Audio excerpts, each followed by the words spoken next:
ಅಲ್ಲಿ ಪ್ರವಚನ ನಡೆಸುವಷ್ಟು ಕಾಲ ಸನ್ನಿಹಿತನಾಗಿರ್ತಾನೆ. ಹಾಗಾಗಿ ಹನುಮಂತನ ವ್ಯಕ್ತಿತ್ವ ಅಷ್ಟು ದೊಡ್ಡದು.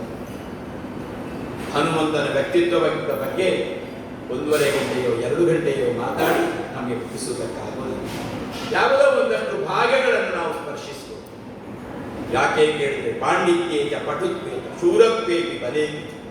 ಆ ಬಲ ಎಂಥದ್ದು? ಆ ಮಾನಸಿಕವಾದಂತಹ ಬಲ. ಆ ಬಲದ ಕುರಿತಾಗಿ ರೋಮಾಂಚನಗೊಳ್ಳಬೇಕು ನಾವು ಹನುಮಂತನ ವಿಷಯದಲ್ಲಿ.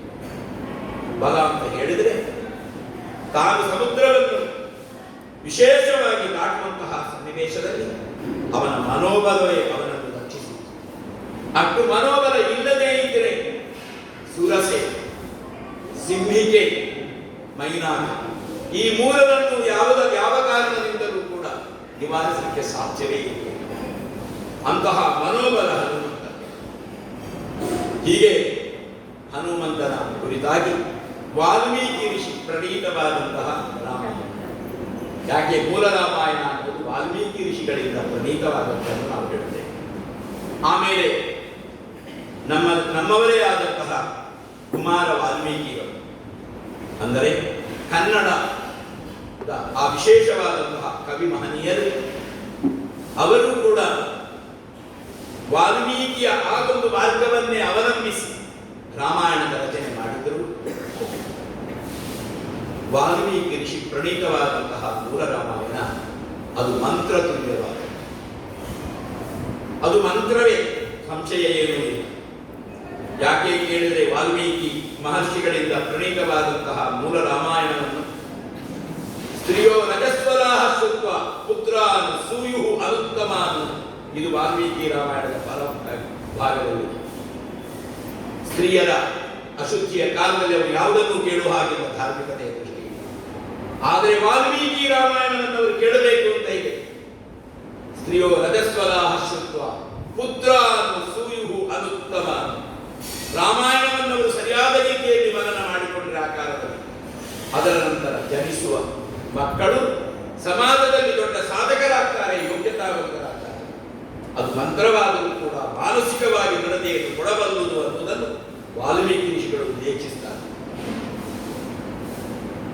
ಅಂತಹ ಹನುಮಂತ ವಾಲ್ಮೀಕಿ ಋಷಿ ಪ್ರಣೀತವಾದಂತಹ ರಾಮಾಯಣದಲ್ಲಿ ಮೊದಲಿಗೆ ಆತನ ಜನನ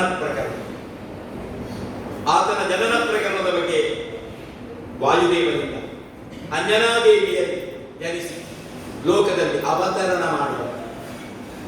ಅವತರಣ ಅನ್ನುವ ಶಬ್ದ ಬೇರೆ, ಹುಟ್ಟುವುದು ಅನ್ನುವ ಶಬ್ದ ಬೇರೆ. ರಾಮ ಅವತರಣ, ಕೃಷ್ಣಾವತರಣ, ಹೀಗೆ ಅವತರಣ ಅಂತ ಹೇಳಿದರೆ ಗರ್ಭವಾಸ ಇಲ್ಲದೆ ಜನಿಸುವಂತಹ ಸ್ಥಿತಿ. ಆ ಗರ್ಭದಲ್ಲಿ ಬೇರೆ ಯಾವುದೋ ಒಂದು ಚೇತನ ಅಲ್ಲಿವರೆಗೆ ಬೆಳೀತಾ ಬಂತು. ಆ ಚೇತನವನ್ನು ಹೊರದೂಡಿ ಆ ದಿವ್ಯ ಚೇತನಗಳು ಆ ಗರ್ಭದಲ್ಲಿ ಆ ಕಾಲದಲ್ಲಷ್ಟೇ ಪ್ರಸೂತಿಕಾ ವೇದನೆಯ ಮೂಲಕ ಹೊರಬರುವ ಆ ಸನ್ನಿವೇಶಕ್ಕೆ ಅವತರಣ ಎಂಬುದಾಗಿದೆ. ಅಂಜನಾ ದೇವಿಯ ದಿವ್ಯವಾದಂತಹ ಲಕ್ಷಣಗಳಿಗೆ ಮಾರುಹೋದಂತಹ ವಾಯುದೇವ ತನ್ನದಾದಂತಹ ಸಾಮರ್ಥ್ಯವನ್ನು ಧರಿಸಬಲ್ಲಾಕೆ ಈಕೆ ಅನ್ನುವುದನ್ನು ಮನಗಂಡು ಅಲ್ಲಿ ಅವಳ ಮೂಲಕವಾಗಿ ಹನುಮಂತ ಲೋಕದಲ್ಲಿ ಜನಿಸುವಂತಹ ಸುಸ್ಥಿತಿ ಪ್ರಾಪ್ತಿಯಾಯಿತು. ಹನುಮಂತನ ಜೀವನದಲ್ಲಿ ಅತ್ಯಂತ ಮಕ್ಕಳಾಟಿಕೆ ಇತ್ತು, ಬಾಲ್ಯಾವಸ್ಥೆ.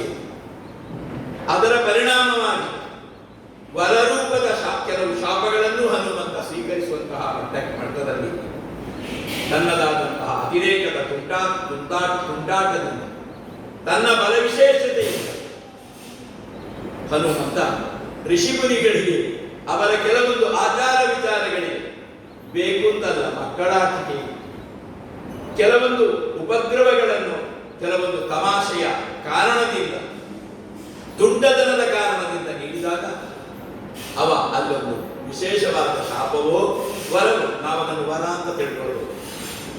ಅತ್ಯಧಿಕ ಬಲವಂತನಾದಂತಹ ಇವನ ಬಲ ಇವನಿಗೆ ತಿಳಿಯಲೇ ಹೋಗಲಿ ಅನ್ನುವಂತಹ ಶಾಪವನ್ನು ಧರಿಸಬೇಕಾಗಿದೆ.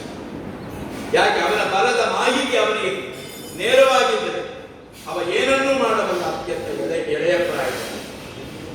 ಯಾಕೆ ಅತ್ಯಂತ ಎಳೆಯ ಪ್ರಾಯದಲ್ಲಿ ಹನುಮಂತನಾಗುವುದಕ್ಕೆ ಆಂಜನೇಯನಾದ ಹನುಮಂತನಾದದ್ದು ಅತ್ಯಂತ ಎಳೆಯ ಪ್ರಾಯದ ತಾನು ವ್ಯಾಕರಣ ಶಾಸ್ತ್ರವನ್ನು ಅಧ್ಯಯನ ಮಾಡಬೇಕು ಅನ್ನುವ ಆ ಒಂದು ಶಾಸ್ತ್ರದ ವಿದ್ಯೆಯ ತುಡಿತದಿಂದ ನೇರವಾಗಿ ಸೂರ್ಯನನ್ನು ತಾನು ಕೆಲವರು ಹಣ್ಣೆಂದು ಭಾವಿಸಿ ಸೂರ್ಯನನ್ನು ಅಡ್ಡಗಟ್ಟಿದ ಅಂತ ಹೇಳ್ತಾರೆ.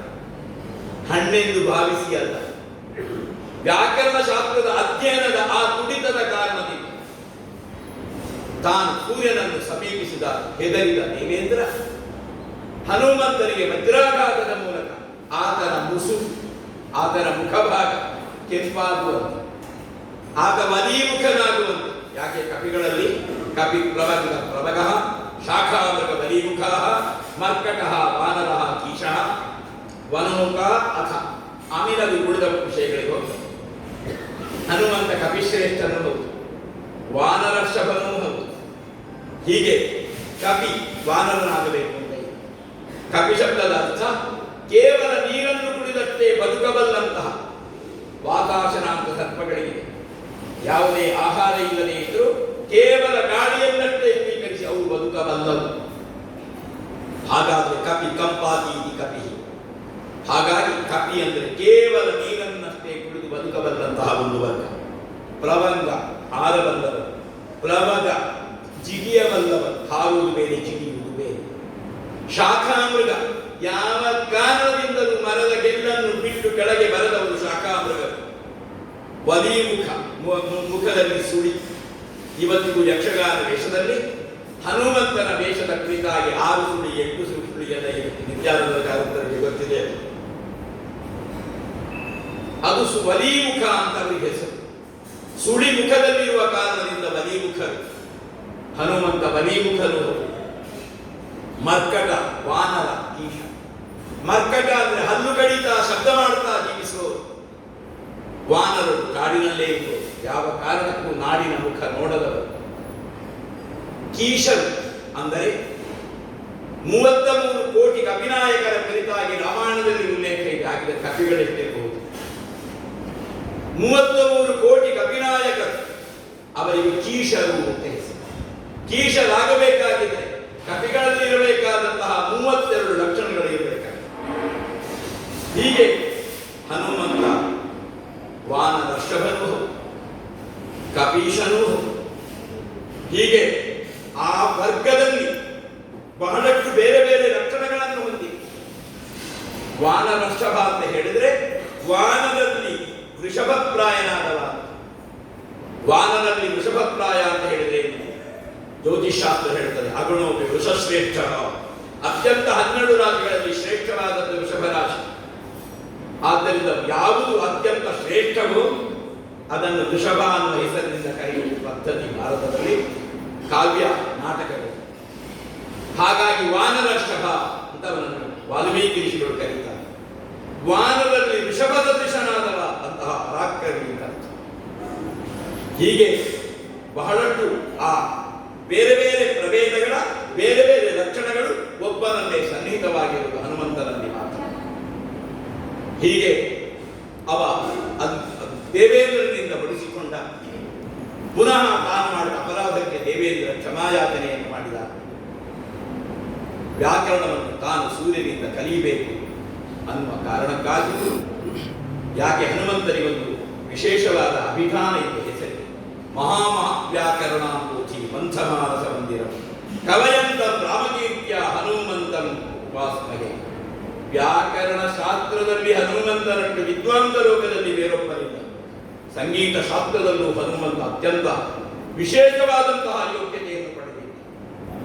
ಸಂಗೀತ ಶಾಸ್ತ್ರದಲ್ಲಿ ಅವ ಪಡೆದಂತಹ ಯೋಗ್ಯತೆ ಎಷ್ಟು ಅಂತ ಕೇಳಿದರೆ, ಹನುಮಂತ ತಾನು ಗಾಯನಕ್ಕೆ ಪ್ರಾರಂಭ ಮಾಡಿದರೆ ನಾರದ ಒಂದು ಕಡೆ, ತುಂಬುರ ಒಂದು ಕಡೆ, ಬೇರೆ ಬೇರೆ ಸಂಗೀತ ಶಾಸ್ತ್ರಜ್ಞರಾದಂತಹ ಇನ್ನಿತರರು ಒಂದು ಕಡೆ. ಅದು ಅಲ್ಲಿರ್ತಕ್ಕಂತಹ ಪ್ರದೇಶದಲ್ಲಿ ಎಲ್ಲಾ ರೀತಿಯಿಂದ ಮಂಜು ಸುರಿದು ಮಡುಗಟ್ಟಿ ತುಂಬುರ ಒಂದು ಕಡೆ ಹೋಗಿರ್ತದೆ, ನಾರದರ ಮಹತಿ ಇನ್ನೊಂದು ಕಡೆ ಹೋಗಿರ್ತದೆ. ಪುನಃ ಹನುಮಂತನೇ ಅದನ್ನು ವಿಲೋಮಕರಣದಿಂದ ಹಾಡಿ ಅಲ್ಲಿರ್ತಕ್ಕಂತಹ ಮಂಜನ್ನು ಹೋಗಲಾಡಿಸಿ ಅವರದ್ದಾದಂತಹ ವಾದ್ಯ ವಿಶೇಷಗಳನ್ನು ಪಡೆಯುವಂತಹ ಸ್ಥಿತಿ ಬಂದಿತ್ತು. ಮಹಾವ್ಯಾಕರಣಾಂಬೋಧಿ ಲೋಕದಲ್ಲಿ ಮಹಾವ್ಯಾಕರಣ ಅಂತ ಬಂದಿದೆ. ಇವತ್ತಿಗೆ ನಮ್ಮಲ್ಲಿ ಯಾರು ಮಹಾವ್ಯಾಕರಣವನ್ನು ಅಧ್ಯಯನ ಮಾಡುವವರಿಲ್ಲ. ನಾವೆಲ್ಲ ಪಾಣಿನಿಯ ವ್ಯಾಕರಣವನ್ನಷ್ಟೇ ಅಧ್ಯಯನ ಮಾಡ್ತೇವೆ, ಮಹಾವ್ಯಾಕರಣವನ್ನು ಅಧ್ಯಯನ ಮಾಡಿದವ. ಮಹಾವ್ಯಾಕರಣ ಅಂತ ಹೇಳಿದರೆ ಅದನ್ನು ಅಧ್ಯಯನ ಮಾಡಿದರು. ಅಧ್ಯಯನ ಮಾಡಿದ್ದರ ಪರಿಣಾಮವಾಗಿ ಯಾವ ಶಬ್ದವನ್ನು ಹೇಗೆ, ಎಲ್ಲಿ, ಯಾವ ರೀತಿ ಉಚ್ಚರಿಸಬೇಕು ಅನ್ನುವ ಪ್ರಜ್ಞೆ ಬರ್ತದೆ. ಯಾಕೆ ಅದನ್ನು ವೇದ ಹೇಳುತ್ತದೆ. ವೇದದಲ್ಲಿ ಸ್ವರಗಳಿವೆ.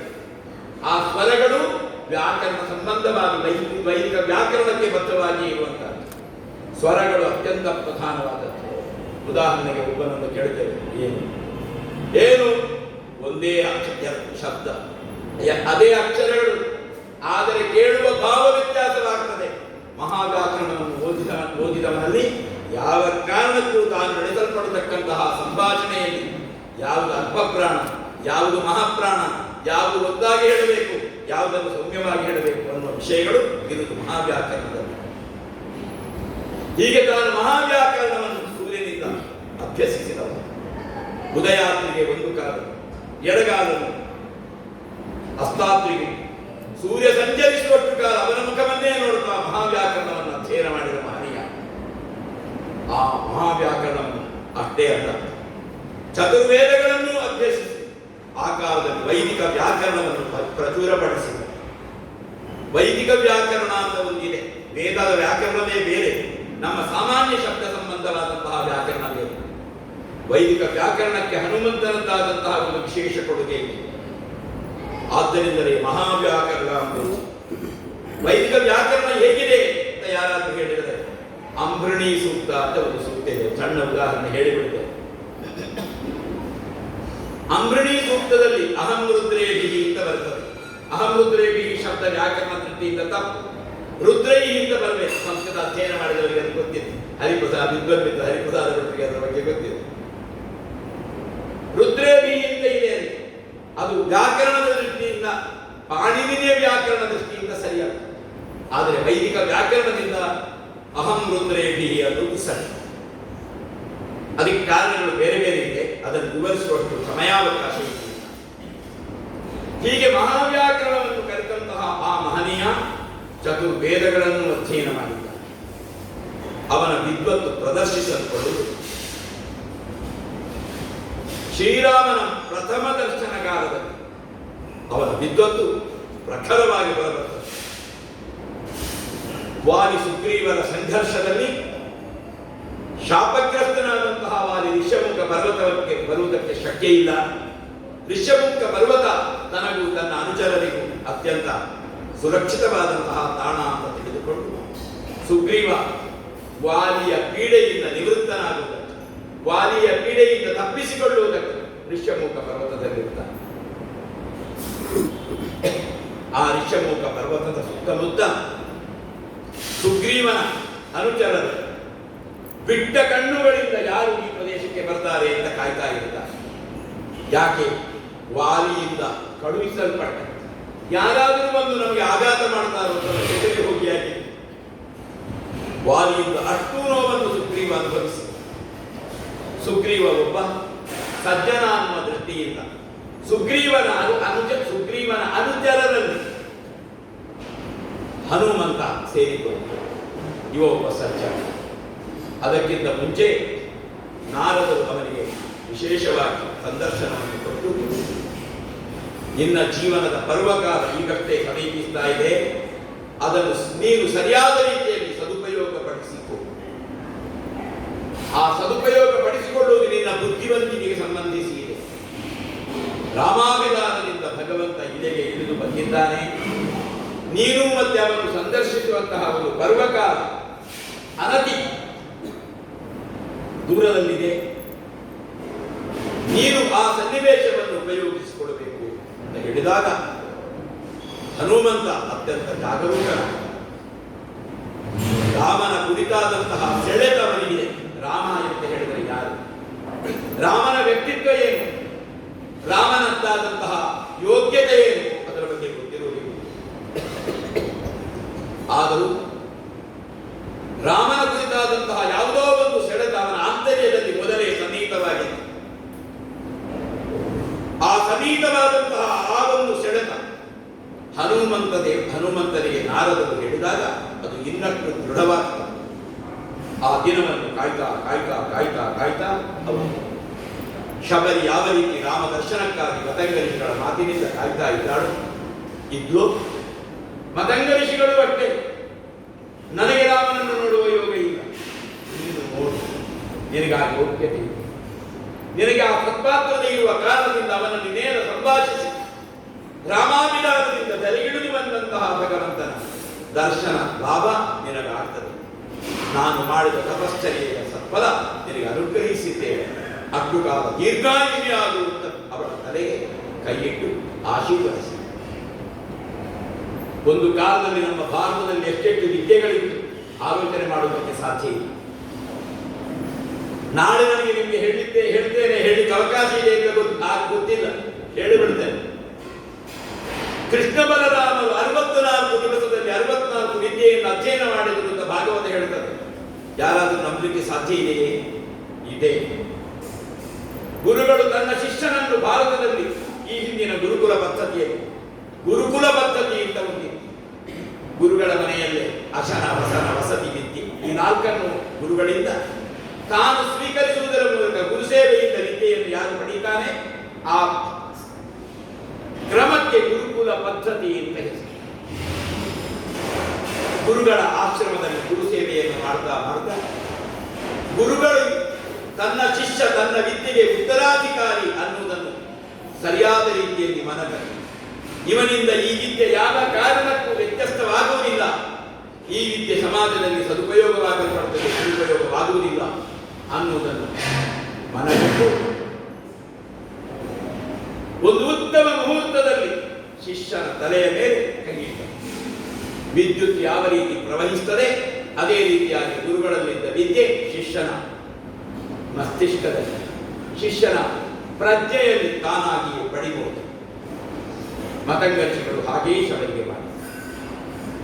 ಕೃಷ್ಣ ಬಲರಾಮರು ಅಷ್ಟೇ 64 ದಿವಸ ಗುರುಸೇವೆಯನ್ನು ಮಾಡಿದಾಗ ಸಂತೃಪ್ತರಾದಂತಹ ಸಾಂದೀಪನಿ ಋಷಿಗಳು ಕೃಷ್ಣ ಬಲರಾಮರ ಶಿರಸ್ಸಿನ ಮೇಲೆ ತನ್ನ 2 ಕೈಗಳನ್ನಿಟ್ಟು ತನ್ನಲ್ಲಿರ್ತಕ್ಕಂತಹ ಎಲ್ಲಾ ವಿದ್ಯೆಗಳು, ಅದು ರಾಜನೀತಿ ಇರಬಹುದು, ಅರ್ಥಶಾಸ್ತ್ರ ಇರಬಹುದು, ಅಥವಾ ಬೇರೆ ಬೇರೆ ಯುದ್ಧ ವಿದ್ಯೆಗಳ ಪ್ರಕಾರಗಳಿರಬಹುದು, ಎಲ್ಲವೂ ಇವರಲ್ಲಿ ಸನ್ನಿಹಿತವಾಗಲಿ ಅಂತ ಸಂಕಲ್ಪಿಸಿದರು. ಅವರ ಮಸ್ತಿಷ್ಕದಲ್ಲಿದ್ದಂತಹ, ಅವರ ಪ್ರಜ್ಞೆಯಲ್ಲಿದ್ದಂತಹ, ಅವರ ಜ್ಞಾನದಲ್ಲಿದ್ದಂತಹ ವಿದ್ಯೆ ಇವರಿಗೆ ಸ್ಥಾನಾಂತರವನ್ನು ಕೊಟ್ಟಿದೆ. ಹಾಗೆ ಶಬರಿ ಯಾವ ರೀತಿ ಕಾಯ್ತಾ ಇದ್ದು ಅದೇ ರೀತಿ ಹನುಮಂತನು ಕಾಯ್ತಾ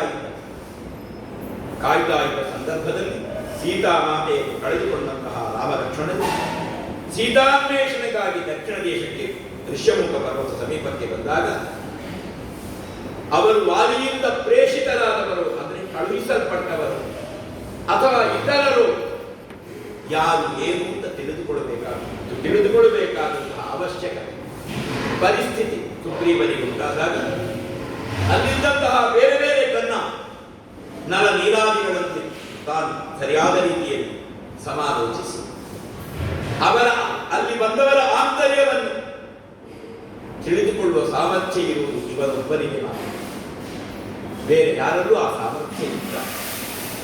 ಬಂದವರು ಬುದ್ಧಿವಂತರಾದರೆ ಅವರ ಬುದ್ಧಿಮತ್ತತೆಯ ಮಟ್ಟಕ್ಕೆ ಏರಬಲ್ಲವ, ಅತ್ಯಂತ ಕೆಳಮಟ್ಟವಾದವರಾದರೆ ಅಕ್ಕೂ ಕೆಳಮಟ್ಟಕ್ಕೆ ಇಳಿಯಬಲ್ಲವ ಇವನೊಬ್ಬನೇ. ಹಾಗಾಗಿ ಇವನನ್ನೇ ಕಳುಹಿಸಬೇಕು ಅಂತ ಹೇಳಿ ಹನುಮಂತನನ್ನೇ ಕಳುಹಿಸಿದ್ದಾರೆ. ಅಷ್ಟಸಿದ್ಧಿಗಳನ್ನು ಬಲ್ಲಂತಹ ಅವ ಬ್ರಹ್ಮಚಾರಿಯ ವೇಷದಲ್ಲಿ ಒಬ್ಬ ಅಧ್ಯಯನ ಮಾಡುವಂತಹ ವಿದ್ಯಾರ್ಥಿಯ, ಬ್ರಹ್ಮಚಾರಿ, ಸ್ನಾತಕ ಅಲ್ಲದೇ ಇರತಕ್ಕಂತಹ ವಿದ್ಯಾರ್ಥಿ, ಸ್ನಾತಕ ಬೇರೆ ವಿದ್ಯಾರ್ಥಿ ಬೇರೆ, ಅಧ್ಯಯನ ಮಾಡಿ ಗುರುಗಳಿಗೆ ಗುರುದಕ್ಷಿಣೆಯನ್ನು ಕೊಟ್ಟವ ಬ್ರಹ್ಮಚಾರಿಯಾದರೂ ಅವರಿಗೆ ಹೆಸರು ಸ್ನಾತಕ. ಹೀಗೆ ಸಂದರ್ಶಿಸಿದಾಗ ಇವನ ವ್ಯಕ್ತಿತ್ವವನ್ನು ಪಾದಾದಿ ಮುಷ್ಣೀಶಾಂತ ಅಂತ ರಾಮಾಯಣದಲ್ಲಿ ಇವರು ಹೇಳ್ತಾರೆ.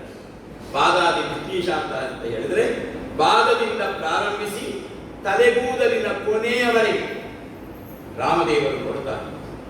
ಅಷ್ಟೇ ಅಲ್ಲ, ಇವ ಮಾತನಾಡುವ ಕ್ರಮ, ಇವನ ವಿನಯ, ಇವನ ಒಂದೊಂದು ಹೆಜ್ಜೆಯ ಪರಿಕ್ರಮ, ಇವನದ್ದಾದಂತಹ ಕೈಬೆರಳುಗಳ ಮುಖಭಾವಗಳ ಅದರ ಜೊತೆಗೆ ದೃಷ್ಟಿಯ ಚಲನೆಯನ್ನು ತಾನು ಸರಿಯಾದ ರೀತಿಯಲ್ಲಿ ಗಮನಿಸಿ ಲಕ್ಷ್ಮಣನನ್ನು ಹೇಳ್ತಾರೆ, ಇವ ಒಬ್ಬ ಸಾಮಾನ್ಯನಲ್ಲ. ಇಷ್ಟೊಂದು ಸರಿಯಾಗಿ ಮಾತಾಡಬೇಕಾಗಿದೆ.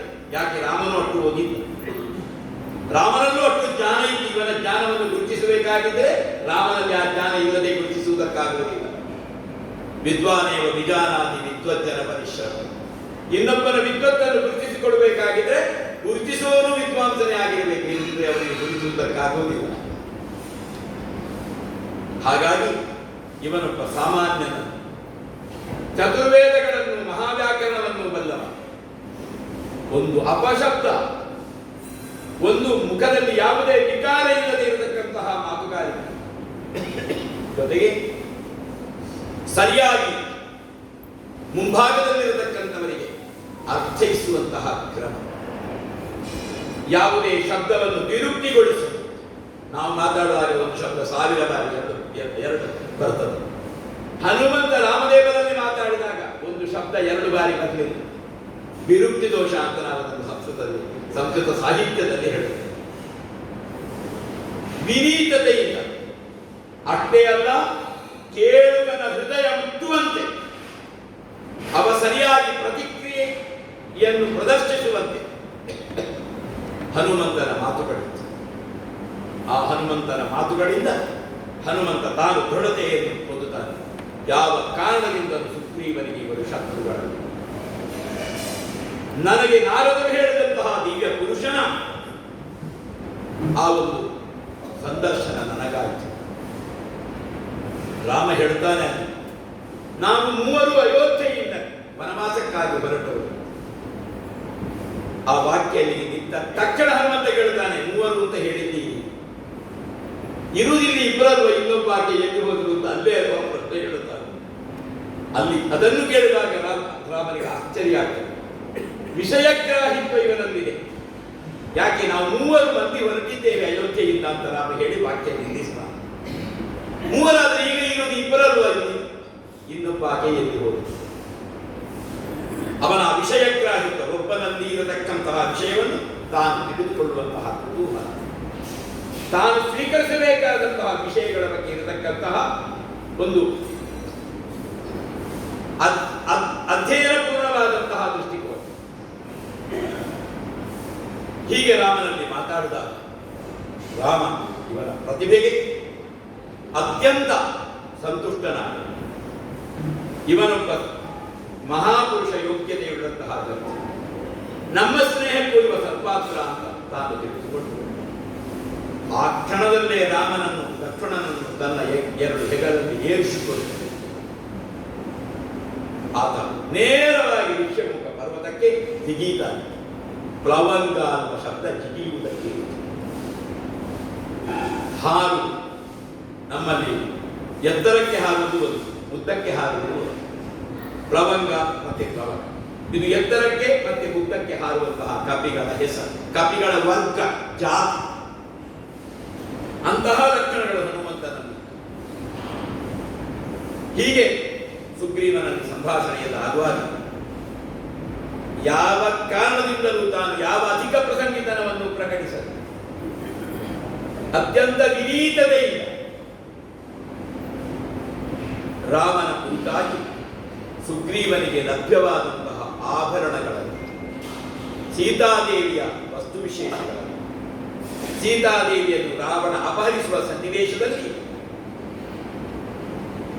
ಕಿಷ್ಕಿಂಧೆಯ ಆ ಒಂದು ಸನ್ನಿವೇಶದಲ್ಲಿ ಸೀತಾದೇವಿ ತನ್ನ ಆಭರಣಗಳನ್ನು ಯಾವ ರೀತಿ ಪುಷ್ಪಕದಿಂದ ಎಸೆದಿರುತ್ತಾಳೋ ಅಂತಹ ಪುಷ್ಪಕ ವಿಮಾನದಿಂದ ಪತಿತವಾದಂತಹ ಆಭರಣಗಳ ಕಟ್ಟನ್ನು ಜತನದಿಂದ, ಅದನ್ನೇ ಹೇಳ್ತಾರೆ, ರಾಮಾರ್ಚನೆಯೋ ನಯತ ಪ್ರಸೂನಂ ದ್ವಾಭ್ಯಾಂ ಕರಾಭ್ಯಾಂ ಅಭವತ್ ಪ್ರಯತ್ನಃ ಏಕೇನ ದೊಡ್ಡ ನಯತೋ ಗಿರೀಂದ್ರ. ನಾರಾಯಣ ಪಂಡಿತಾಚಾರ್ಯರೆಂಬ ಕವಿಗಳು ಹೇಳ್ತಾರೆ, ರಾಮನ ಕುರಿತಾದ ವಸ್ತುಗಳನ್ನೆಲ್ಲ ತರುವಾಗ, ರಾಮನ ಪೂಜೆಗಾಗಿ ಪುಷ್ಪಗಳನ್ನು 2 ಕೈಯಲ್ಲಿ ತಾನು ಸಂಗ್ರಹಿಸಿ ತರುವಾಗ ಅದು ಭಾರವಾಯಿತು. ಅಷ್ಟು ಶ್ರದ್ಧೆ ರಾಮನ ಕುರಿತಾಗಿ. ಯಾಕೆ? ಹನುಮಂತನಿಗೆ ಗೊತ್ತಿತ್ತು, ದೇವರಿಗೆ ಸಮರ್ಪಿಸತಕ್ಕಂತಹ ಪುಷ್ಪಕ್ಕೆ ನಮ್ಮ ಉಗುರು ಉಸಿರು ಬೆವರು ತಾಗಬಾರದು. ಅಷ್ಟು ಜತನದಿಂದ ರಾಮಾನುಜನಿಗೆ ಪುಷ್ಪವನ್ನು ಸಂಗ್ರಹಿಸಬೇಕು ಅಂತ ಗೊತ್ತಿತ್ತು. ಅದೇ ಹನುಮಂತನಿಗೆ ಸಂಜೀವನಾದಿ ಪರ್ವತಗಳನ್ನು ತರುವಾಗ ಯಾವುದೇ ಭಾರ ಆಗಲಿಲ್ಲ, ಭಾರ ಅಂತ ಅನ್ನಿಸಲೇ ಇಲ್ಲ. ಅಷ್ಟು ಜತನದಿಂದ ಗೌರವದಿಂದ ಆ ಆಭರಣದ ಕಟ್ಟನ್ನು ಸಂಪುಟವನ್ನು ರಾಮದೇವರ ಭಾಗದಲ್ಲಿ ತಂದಿರುತ್ತಾನೆ. ಸುಗ್ರೀವನ ಬುದ್ಧಿ ಅದು ಕೂಡ ಏನು ತಿಳ್ಕೊಳ್ತಾನೆ, ಇದು ನನ್ನ ಪುಣ್ಯ, ನನ್ನ ಪುಣ್ಯದಿಂದ ಇದನ್ನು ರಾಮದೇವರಿಗೆ ಮುಂಭಾಗದಲ್ಲಿ ಸಮರ್ಪಿಸುವ ಅಥವಾ ತಂದಿಡುವ ಅರ್ಹತೆ ನನಗೆ ಬಂತು.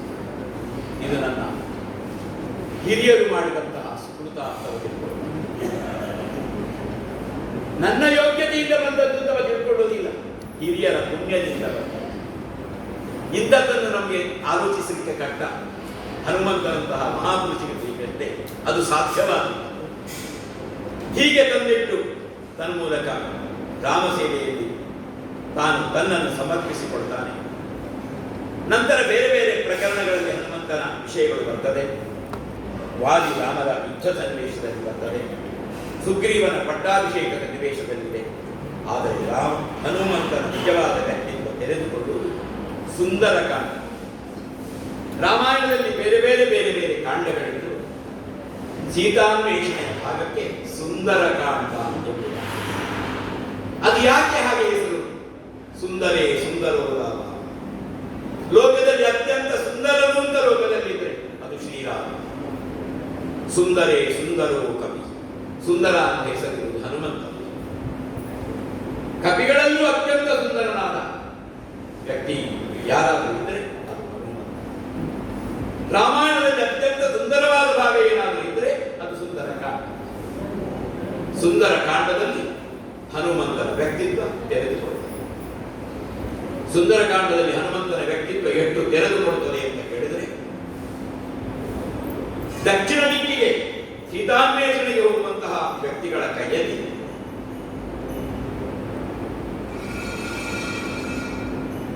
ಏನಾದರೂ ತಾನು ಸೀತೆಯನ್ನು ಹುಡುಕುವ ಕುರಿತಾಗಿ ಅನುಗ್ರಹಪ್ರದವಾದಂತಹ ವಸ್ತುವೊಂದನ್ನು ನೀಡಬೇಕು ಅಂತ ರಾಮ ಸೀತಾನ್ವೇಷಣೆಗೆ ಹೊರಡುವಂತಹ ಸನ್ನಿವೇಶದಲ್ಲಿ ಆಲೋಚಿಸಿ ರಾತ್ರಿ ಮಲಗಿದ್ದ.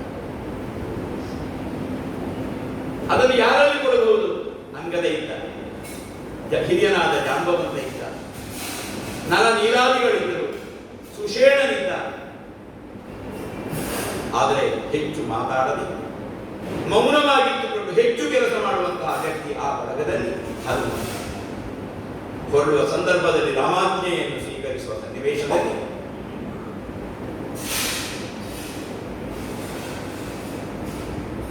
ವಿಶೇಷವಾದಂತಹ ಒಂದು ಮುದ್ರಿಕೆ.